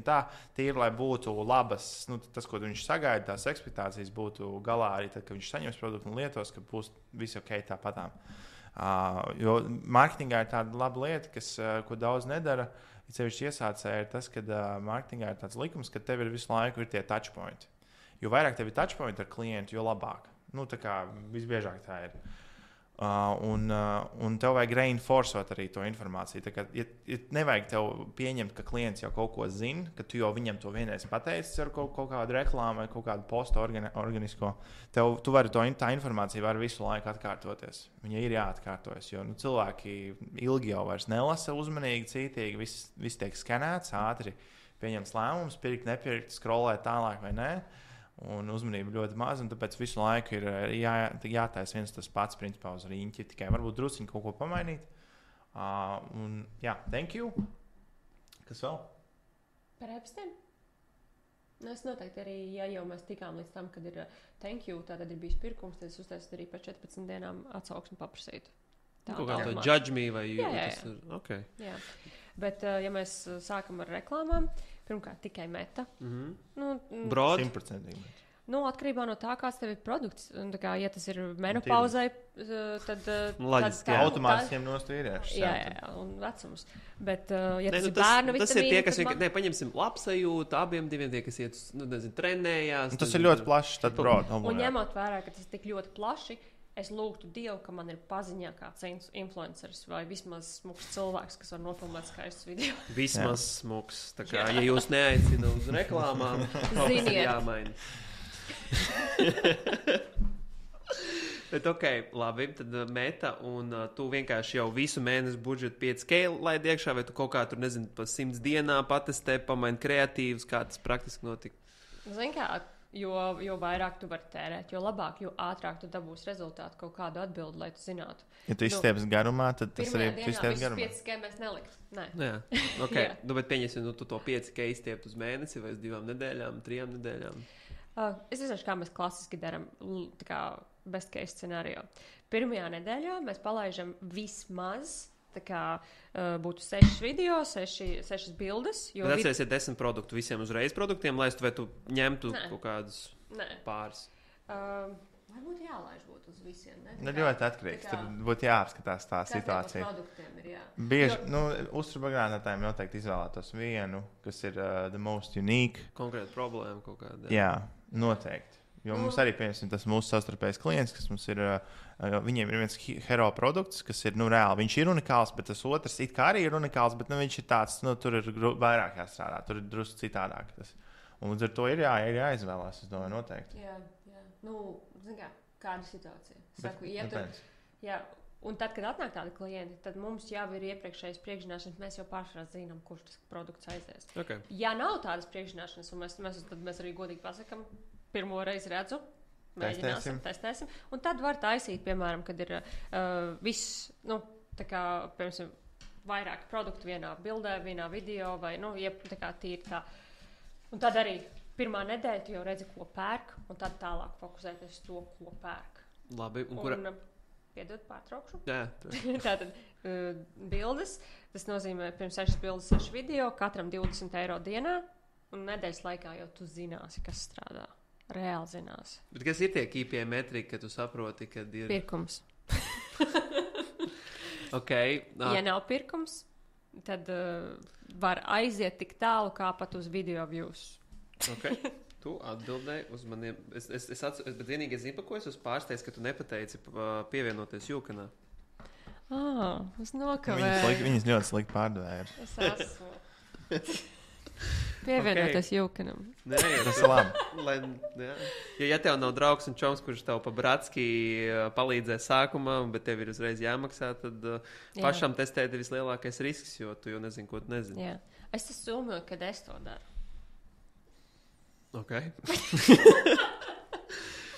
Labi, paņemam otro scenāriju. Tātad produkts strādā, bet ROAS nestabils. Tātad man ir situācija. Man produkts, kas dažreiz tā kā uzsprāgst, bet citreiz ROAS ir pēkšņi 0,8. Izklausās, ka tev ir high average order value. Kā to stabilizēt? Kā mēs analizējam šādu kampaņu, kuru mēs sākam skatīties, kreatīvi, audiences piedāvājums, kad ir vērts domāt par conversion rate, nevis tikai mārketingu, kā var identificēt, vai problēma kreatīvā vai produktā, cik svarīgi strukturēšana, bonusi, urgency bundles un kā to testēt.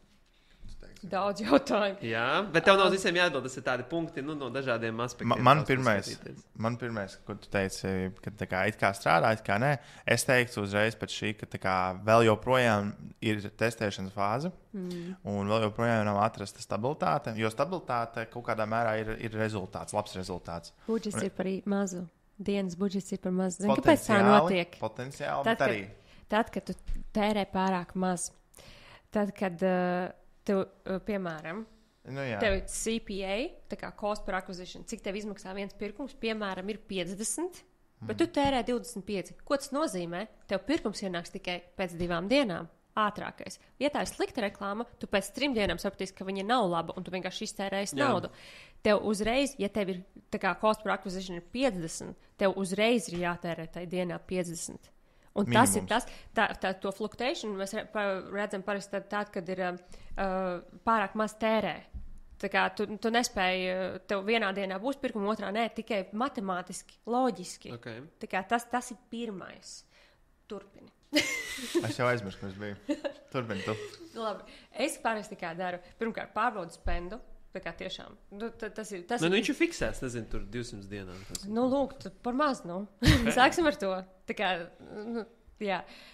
Bet, ja nav tāda problēma, kad ir dārgs produkts un pārāk maz spends, bet ir jāmeklē cita problēma, visbiežāk pirmais, kas ir jāskatās, ir auditorija. Ļoti bieži, ka mēs dabūjam, piemēram, mēs gribam, mums ir lētāka auditorija, vairāk cilvēku apmeklē internetu veikalu, bet tie cilvēki vispār nav relevanti produktam.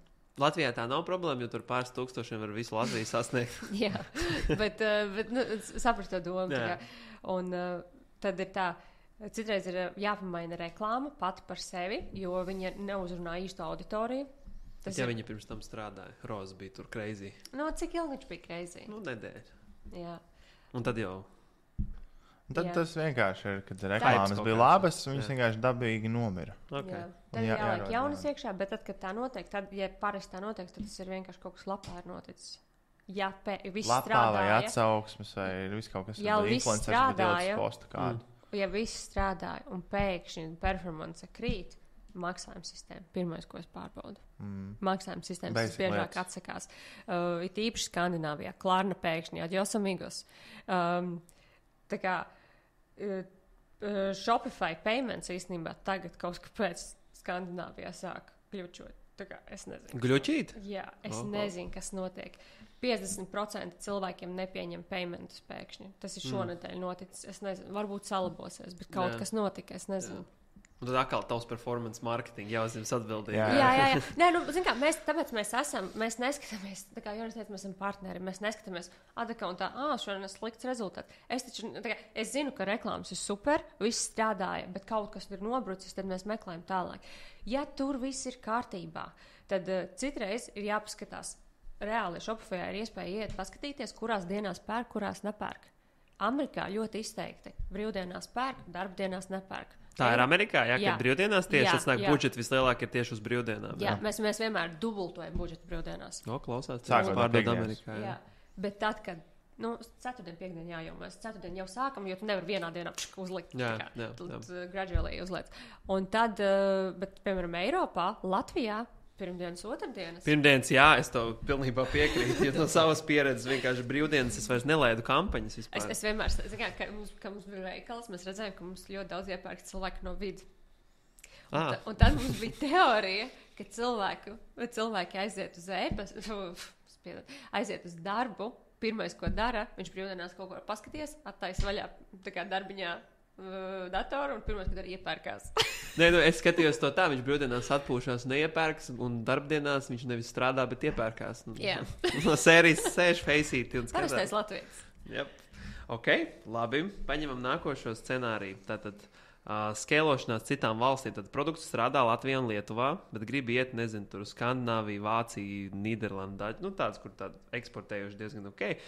Kā jūs ietu iekšā jaunos tirgos? Ņemam to pašu principu, mans tas uzturbagātinātē. Tad kā jūs iet iekšā jaunos tirgos, tulkot to pašu landing page, vai taisiet pilnīgi kaut kādu jaunu angli, citu izkārtojumu tā tālāk, maksājumu piegādes metodas, vai sākumā palaist tajā broad targeting, vai izmantot lookalike auditorijas, vai izmantot vietējo kreatīvu, vai kaut kāds globālos ads, un kādas tādas tipiskās kļūdas, ko e-veikals pieļauj, ejot ārpus Baltijas. Es zinu, ka tie ir daudz jautājumu, bet varam tā pa bišķi. Tātad vienkārši Latvijā, Lietuvā bizīts iet, nauda nāk, nodokļus maksājam. Davai, Jā. tālāk. Es laikam tomēr gribētu strateģiski iet vienā tirgu iekšā. Darīsim tā, es pieņemšu, ka man jau ir kaut kāds loģistikas plāns, kāpēc es eju. Piemēram, es izvēlēšos tagad Somiju, jo man Omniva ir Omniva. Tieši tā. Tā kā mēs tagad tā izdomāsim. Ja? Un tāpēc, ka man māsīca runā somu valodā, un viņi varēs pārbaudīt manas kreatīvas. Man ir daudz aseti. Pieņemsim. Jums ir vienmēr jādomā, kas jums ir, nevis kas jums nav, un mēģiniet dabūt, lai strādā tas, kas jums nav, tas, kas jums trūkst. Domājiet, kas jums jau ir. Vai ko jūs mākat? Jūs mākat atrast cilvēku, kas var iztulkot, vai tādu. Katram ir tās savas dotības. Padomājiet, kas jums ir. Tātad man ir māsīca, piemēram, kas runās somiski. Man nav, pat izliksimies, ka ir. Un viņa man var palīdzēt uzrunāt influencerus, un man ir ļoti labs produkts, un influenceri ar prieku uztaisa video bez maksas. Noteikti. Tā var izdarīt, jā. Jā. Vispār, tagad ir tā, tā kā es teicu, ka mēs sadarbojamies ar tiem Zviedriem, tad, kad viņi uzbūvē tās attiecības, viņiem jau tagad ir tāda dīla, ka, agrāk bija 40,000 mēnesī, tagad viņiem paprasta tām influenceriem, vai var ieslēgt vecos reklāmas, un viņi saka, jā. Vienkārši, jā. Tāpēc, ka tas ir tas, kāpēc man patīk Zviedri. Ir grūti ar viņiem nodibināt attiecības, bet kad tu nodibini Friends for Life. Tavuprāt, ejot, pēc to pašu Somiju, nav vislētākais tests un proof of concept saprast, ja tu laid tieši nevis kreatīvi kā bildi, bet tieši kā UGC, kur ir lokāli runājoši, lai tas maksimāli lokāli izskatītos. Tas arī, tā kā tavuprāt, tā kā jūsuprāt, ir vislabākais veids. Tas ir vislabākais, jā. Tāpēc, ka tu nevarēsi uztaisīt uzticību pilnīgi jaunam brandam, vienkārši ar bildi vai video, nedodies ar AI. Tad sanāk, kad reāli eksporta tirgos vislabākais un pareizākais tests vienmēr būs ar videoklipu, kur ir kāds lokāli runājuši cilvēks, vai vismaz skan lokāla balss. Jā, 110%. Tas ir tas, ko mēs esam darījuši tagad pēdējos 2 gadus, kad mēs ejam eksportā. Mums ir tie lielie brendi, kas ir. Viņi jau arī visu laiku ņem jaunas valsts. Un tas ir vienīgais, kas strādā. Un mēs esam testējuši daudz ko. Jo, zin kā, ir tā, ka kaut kas nostrādā, tu vienmēr domā, varbūt ir kaut kas cits, kas strādā labāk. Un tad tu testē, jo gribas jau būt tam ģēniem, gribas būt tam unikālajiem, kas to izdarīs. Un nē, diemžēl nē. Ok, bet pieņemsim pašā e-veikalā, kas ar ko jārēķinās. Obligāti pārbauda maksājuma sistēmas. Tas ir pirmais. Katrā valstī ir citas. Tas ir pirmkārt. Otrkārt, valoda.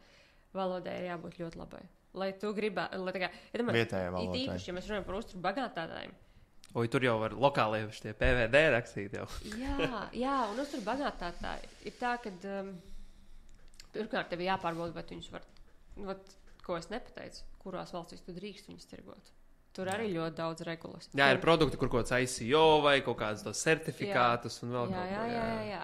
Un mēs pieņemsim, ka mēs varam Somijā tirgot. Jā. Nu, ka viss Sakārtoja viss. Jā, ka viss sakārtots. Jo Skandināvijā tur arī vajag certifikācijas.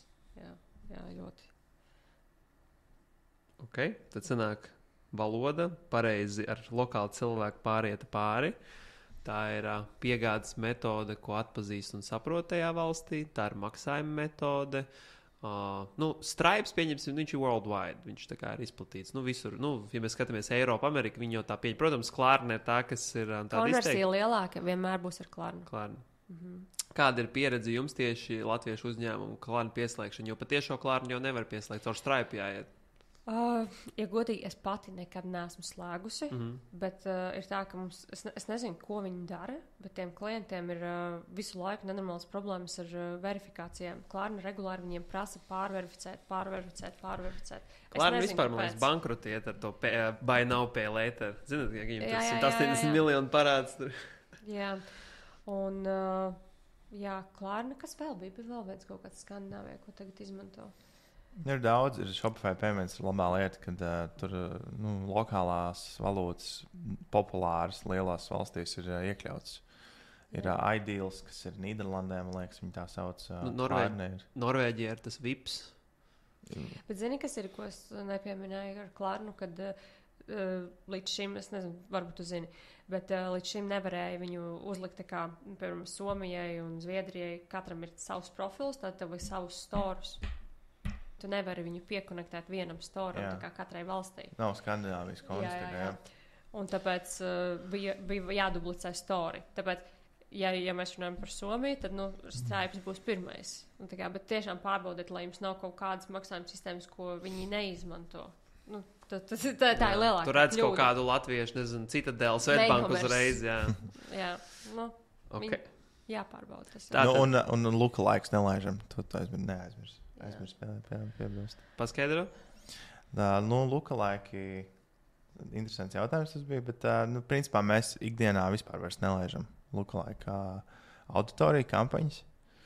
Advantage Plus tagad aizstāja to, jo tur var uzlikt dažādas auditorijas iekšā settingos, ad account settingos, un tu vari updateot tās auditorijas jau ar esošo.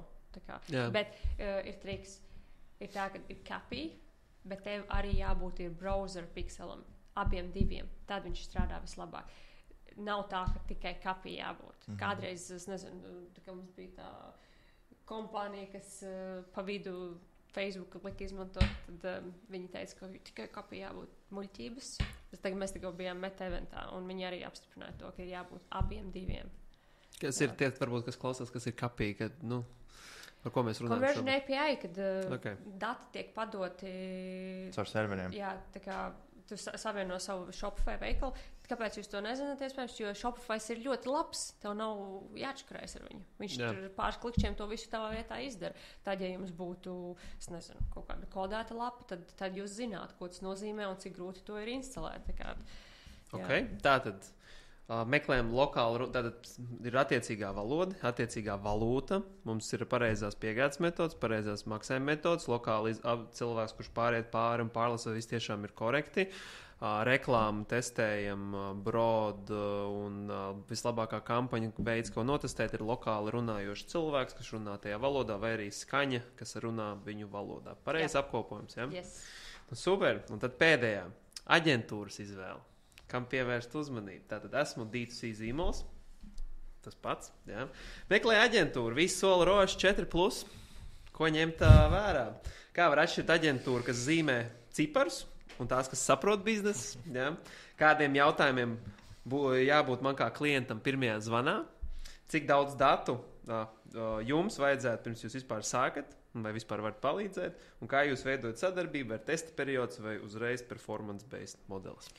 Jā, joprojām nav apgrozījums pirms tam bijis? Nē, kaut kā pats ar Jūkanu palīdzību līdz dešukam tiku. Tagad jāiet. Jo tad es saprotu, ka viņi kaut ko var solīt, jo, ja līdz tam nav bijuši dati, tu nevari solīt nekādu rozu. Tātad, ja viņš nav vēl sasniedz kaut kādu, ja viņš to 2-3, tad tas vispār, ja tas sola red flags buy. Jā. Tu, neviena aģentūra tev nevar solīt reāli pa īstam uzlabot. Tu vari noturēt. tu nevari uzlabot. Un zini, kas būs? Tad, kad aģentūra pieslēgsies, pirmo nedēļu, 2 performance nokritīsies, jo jūs sāksiet testēt vairāk kā jebkad. Un tad parasti sākas panika. Un tāpēc tev vienmēr jānokomunicē ar klientu, ka no sākuma var nokristies. Ne jau vienmēr, bet tiešām lielākoties procentuāli nokritīsies. Jo tu līdz tam reti kurš būs testējis tik daudz kreatīvus un tā tālāk. Un tad ir jāskatās. Veselīgi reklāmas kontam ir 20 līdz 30% ir testā. Pārējais ir scalingā. Bet tad, kad tu mēģini kaut ko atrast, kas strādās, tad tas procentuālais aiziet vairāk testā, bet mēs zinām, tests var nenostrādāt. Tas nozīmē, ka tas aizies pa nulēm. Un tad ROAS parasti samazinās. Loģiski, matemātiski tieši. Jā. Kurš Tātad zīmols, es jau ar jūpeni palīdzību līdz 10 izaudzu, un tagad man raksta visi davai aiztauķi. Un labi, un es to 10 sasniedzu ar 3 ROAS pieņemsim, jā? Un tagad saka, atnāk 3, visi saka, es to 4 uzlikšu. Es prasītu, kā klients, pie kāda apgrozījuma būs 4. Jo varbūt vienkārši samazinās spendu. Okay.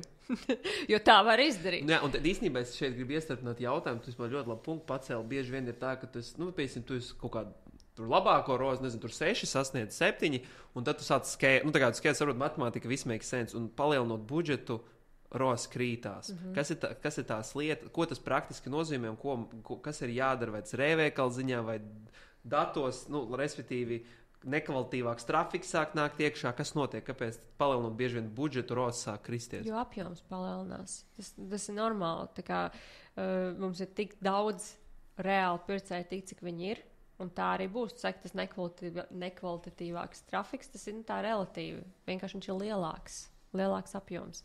Un tādās situācijās, ko tu minēji, internetu veikals, jā, mēs skatāmies, pirmkārt, pirmais ir tas kalkulators, ko tu teici, kas mums ir arī te jūkanā. Tu vari izrēķināt pie kāda ROAS, cik tev lielam jābūt apgrozījumam, jo iespējams arī 2 ROAS, no 6 uz 2 arī tev būs joprojām profitable, un, ja tev break-even ir 1,5, arī 2 tev būs profitable, bet vienkārši tev vajag daudz lielāku apgrozījumu. Daudz lielāku. Un tā ir milzīga matemātika, visu laiku ir jārēķina. Un tad, kad pats pasāta to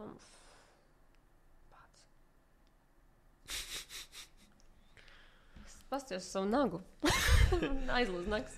Sieviete. Labi. Tu teici, ka... Vai ne? Jā. Nesalauziet nagus, tas zaudē visu domu. Tad drīkst to atstāt. Tā ļoti bieži notiek. Nē, respektīvi, ko mēs darām, tad auga budžets... Pirmais bija kalkulators. Jā. Izrēķinam, es nezinu, mēs nevaram dabūt, piemēram, mums nedrīkst būt zem 3 ROAS. Ja? Tad, ko mēs varam darīt? Kas uzlabo ROAS? Average order value mājaslapā piepārdodam. Tā jau ir matemātika, tad vienkārši. Atkal, jā. Un mēs vienmēr skatāmies, ko mēs varam uzlabot.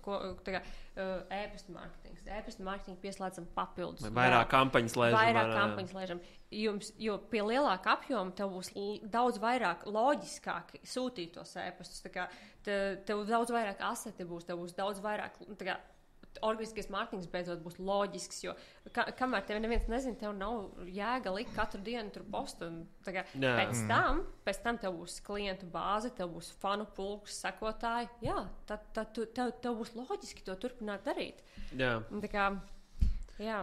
Ok, un tad tas viens arī, ko es gribēju, lai atbildi ir, kādiem jautājumiem man kā e-veikalam būtu jāsaņem no tevis pirmajā zvanā. Ko? Respektīvi, es nāku pie jums uz mītingu. Kas ir tie kas ir varbūt tie jautājumi, tavuprāt, kam ir jābūt tajā zvanā? Ņemot ar to, ka tu man soli to ROAS 4, tu jau man atnāc un... Jā, bet kas aģentūrai jāprasa? Jā. Ok, esmu klients uz aģentūru. Tell me. Zin kā... Es par to, ka soli 4, varam pieturēties pie tā. Parasti vajadzētu drīzāk solīt apgrozījumu vai peļņas pieaugumu. Okay. ROAS tas tāds, kā Simons saka, var samazināt budžetu, un tad tas ROAS palielināsies, bet tā kā biznesa cietīs. Teiksim, galvenie jautājumi, kāda vajadzētu būt, ir no aģentūras klientam. Ir ļoti daudz viņi ir. Kāds ir esošs? Pirmkārt, vajadzētu izanalizēt esošo situāciju. Tā kā jautājumi par esošo situāciju, kāds ir apgrozījums, kādas ir izmaksas, kāda ir matemātika, tā kā ļoti daudz jautājumi par produktu, par izmaksām, par ko jūs vēl darat, ko jūs esat darījuši pirms tam, kas jums ir strādājis, kas jums nav strādājis. Tad tas cilvēks var saprast, viņš savāc to informāciju, viņš jau var apkopot un atrast kaut kādas, teiksim, gan arī low hanging fruits lietas, ko var ātri, teiksim, pamainīt, uzlabot un uzreiz būs rezultāts. Gan arī lietas, kas kopumā jau pastāst par to stratēģiju un kāds būtu tas ceļš, kurā vajadzētu iet. Tad tālāk ir arī, protams, par to, kādi ir mērķi. Jo, teiksim, lai sadarbība būtu veiksmīga, ir jāpaprasa arī ekspektācijas, ir jāsaprot, ko klients sagaida. Tu nāc ar piedāvājumu. Labi, novienam rojas, tu man piesolīji 20% klāt pie apgrozījuma. Mēs tā nedarītu. Okay. Tātad pirmais ir tas tā nenotika? Tā nenotika. Bet tu domā, tas nav kaut kas tāds, ko aģentūra var mēģināt piedāvāt un vienkārši balstoties pēc kaut kā checklist, ka viņi tiešām to var izdarīt? Jo tev jau taču kaut kā jāskēlo, viņš tur jau ir jābūt beigās tam pieaugumam. Mēs to varam solīt tad, kad mēs esam izgājuši cauri pilnīgi visiem datiem. Okay, tātad tu to vari solīt tikai tad, kad ir kaut kāds checklist, kvalifikācija, ka viss checkbox ir, kad šeit ir vieta augšanai. Jā. Okay? Jā. Un es gribētu pieminēt vienu lietu, kad cilvēki viņi nāk un saka, nē, mēs video nelaidīsim, man nekad nav strādājis. Ko nelaidīsim? Video, mēs nelaidīsim, nekad nav strādājis. Un tad mums ir ļoti svarīgi, kā aģentūrai noskaidrot, kāpēc viņš tā saka. Precīzi parāda, kas ir laists, kas nav. Kā tu to varbūt iespējams to var ļoti labi pamatot, kāpēc tev nestrādāja video, jo te video bija sūdīgi, iespējams. Lielākoties tā ir. Man tikko uzrakstīja čalis LinkedInā.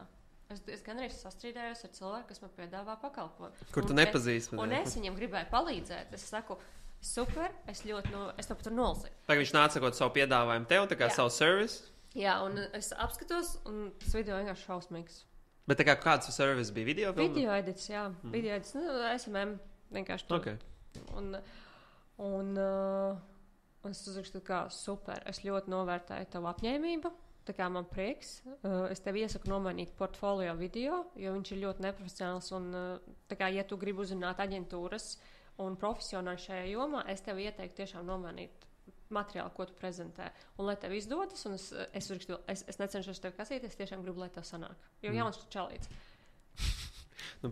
Ko? Jā. Kā tev šķiet, tā kā 100,000 skatījumu ir maz? Es saku, šim video bija 100,000 skatījumu. Es tev atsūtu linku citam video. Citām video arī mēģināt. Es saku, jā, bet vai tam video, ko tu man sūtīji kā portfolio, ir? Kā, nav. Un tas video, ko viņš atsūtīja, tur ir hypes uz saturu, kad tur bija hypes par sliktu māju. Jā. Un cilvēki vienkārši komentēja par sliktu māju. Video edits joprojām slikts. Jā. Tevi vērtē pēc tava sliktākā darba. Jā. Tāds ir, un es no sirds tiešām, es tiešām domāju, tev tas zviedrs ieslēdzās, ne amerikānietis, kurš labāk, hei, nice, jā, this time no. Es domāju, bāc, ja viņš tagad 100 cilvēkiem izsūtīs, visām aģentūrām, piemēram, ko viņš var atrast, izsūtīs, visas ieraudzīs, ka ir slikti, un es domāju, varbūt tās, kuras ir globālās marķi, kuras visi tikai patestē, tad, domās, šito arī var patestēt. Ne performance notiek. Jā, viņš tiešām, tur bija glowing burti, šitā tā, un tur, neko pat izlasīt, nebija labi. Okay. Nebija ok. Nenobloķēji? Vēl nē. Es domāju, viņš var nobloķēs mani. Un es nekad neatbildu. Man kaut ko piedāvā, un es redzu, ka man nevajag, es neatbildu, bet šonedēļ es sev apņēmos, ka es vienmēr atbildēšu cilvēkiem, jo man patīk, ka man atbild. Es atbildēšu, bet tad, kad man nevajag, es atbildēšu. Tad, kad es meklēju tagad escape room, šodien būs komandas saldēšanas pasākums, un es meklēju escape room, man mājaslapā zvanu un nav neīsts numurs ielikts, un es rakstu e-pastu, iedomājies, cik muļķīgi cilvēkam mājaslapā. Okay. Un vienā no šiem escape roomiem, un es viņam rakstu e-pastu, un tikmēr es atradu citu un norezervēju citu, un tas man raksta, kad viņš man pazvanīs, un kad mēs varam, un es jūtos tik slikti, ka es jau esmu citur paņēmusi, un es tādās situācijās parasti neatbildētu. Es nogaustot. Es būtu klients, kurš Adios, amigas. Un tagad es esmu apņēmusies, ka es vienmēr atbildēšu. Un es viņam atbildēju, un viņš uzrakstīja, liels paldies, ka jūs atbildējāt. Tas jau tik labi. Un tas man deva to naivo domu, ka man tagad LinkedInā čalim, kurš man kaut ko piedāvāja, ir jāatbild. Dzirdiet, visi cold outreacheri. Šeit ir viens cilvēks, kas atbildēs. Jā, es pacēlu pat Tele2, kas man mēģina apsolot. Pārdev? Nē. Bet es parunājos ar viņu. Es cenšos darīt lietas, kas man ir iebjās tagad. Es ir uzstājos, man ir iebjās, bet es uzstājos. Cenšos darīt lietas, kas man nepatīk. Spiežu sevi no komforta zonas. Bet šis nebeidzās labi pagaidām. Ok. Super. Tad varbūt tāds uz noslēgumu, tāds viena lieta, ko jūs varētu atstāt no sevis, tāda mācība, tāda guru, tāds teikums no jūsu puses, no e-veiklam, tāds ieteikums, tāds no sirds. Ar ko jūs atstājat šo podkāstu? Internetu veikalam tieši? Jā. Samazina bilžu izmērus. Samazina ko? Bilžu izmērus. Bilžu? Jā. Kādā ziņā, ka viņi smagi ir? Jā, tas pārsvarā ir īstenībā vistrakākais, tāpēc, ka mēs visi Latvijas esam pieraduši pie tā, ka mums ir super ātrs internets. Jā. Pasaulē tā nav. Lai jums, visi, kas tagad čīks par to, ka Latvijā viss ir slikti, Latvijā viss ir fantastiski. Jā. Fantastiski. Aizbrauciet uz ārzemēm un pamēģiniet izmantot viņu internetu. Paskatieties, kāds viņiem ir interneta ātrums. Reāli. Un tad pamēģiniet ielādēt jūsu landing lapas. Tik traki, jā. Jā. Jo mēs no reklāmas viedokļa, nav jau tur daudz ko ieteikt sadarboties ar mums. Jūkan.lv un Intelligence Media. Jā, bet no mājaslapas viedokļa, basic lietas, esiet gudri. Nelādēt lielas bildes, nesiet gudri. Jā. Pamat lietas īstenībā e-komercijā sabojā performance ir vienkārši tik vienkāršas, pašsaprotams lietas. Jo, kas ir tādām broad aģentūrām, viņas automātiski pieņem, ka klients zinās. Tā kā viņi pat neprasa. Pat ir links, palaiž reklāmas, nestrādāja, tu man tādu atsūtīji. Atbildība no sevis noņemās. Jā. Bet visi uzņemas atbildību. Klients, mēs visi uzņemas atbildību. Mēs gribam, lai tas biznesa aug, ja viņš neaug, tas tā kā bērns. Un viņš raudāja. Es domāju, viņš neaug, tad neaug. Viņš neaug. Gribēja ēst, es domāju, ka tu pabarosi. Mēs visi esam atbildīgi. Man ir jāprasa klientam jāprasa man. Aģentūra var aizmirst. Nedomājiet, ka aģentūra ir kaut kāds vergs, kurš tā kā... Mēs visi esam cilvēki, un tas ir jāatceras. Mēs visi esam cilvēki. Mēs nedrīkstam būt rūpīgi, mēs nedrīkstam būt nejauki. Mums jābūt ļoti labā sadarbībā. Visiem no abām pusēm. Tā kā cilvēcīgiem. Un tad viss sanāk. Godīgiem. Jā, pret sevi. Jā. Ok. Ļoti labi. Man liekas, šī bija laba saruna. Ļoti daudz, man liekas, praktiski ieteikumi tiem, kas klausās. Jā, paldies, ka atnācāt, un lai jums viss izdodas. Paldies tev. Tev arī, lai viss izdodas. Paldies.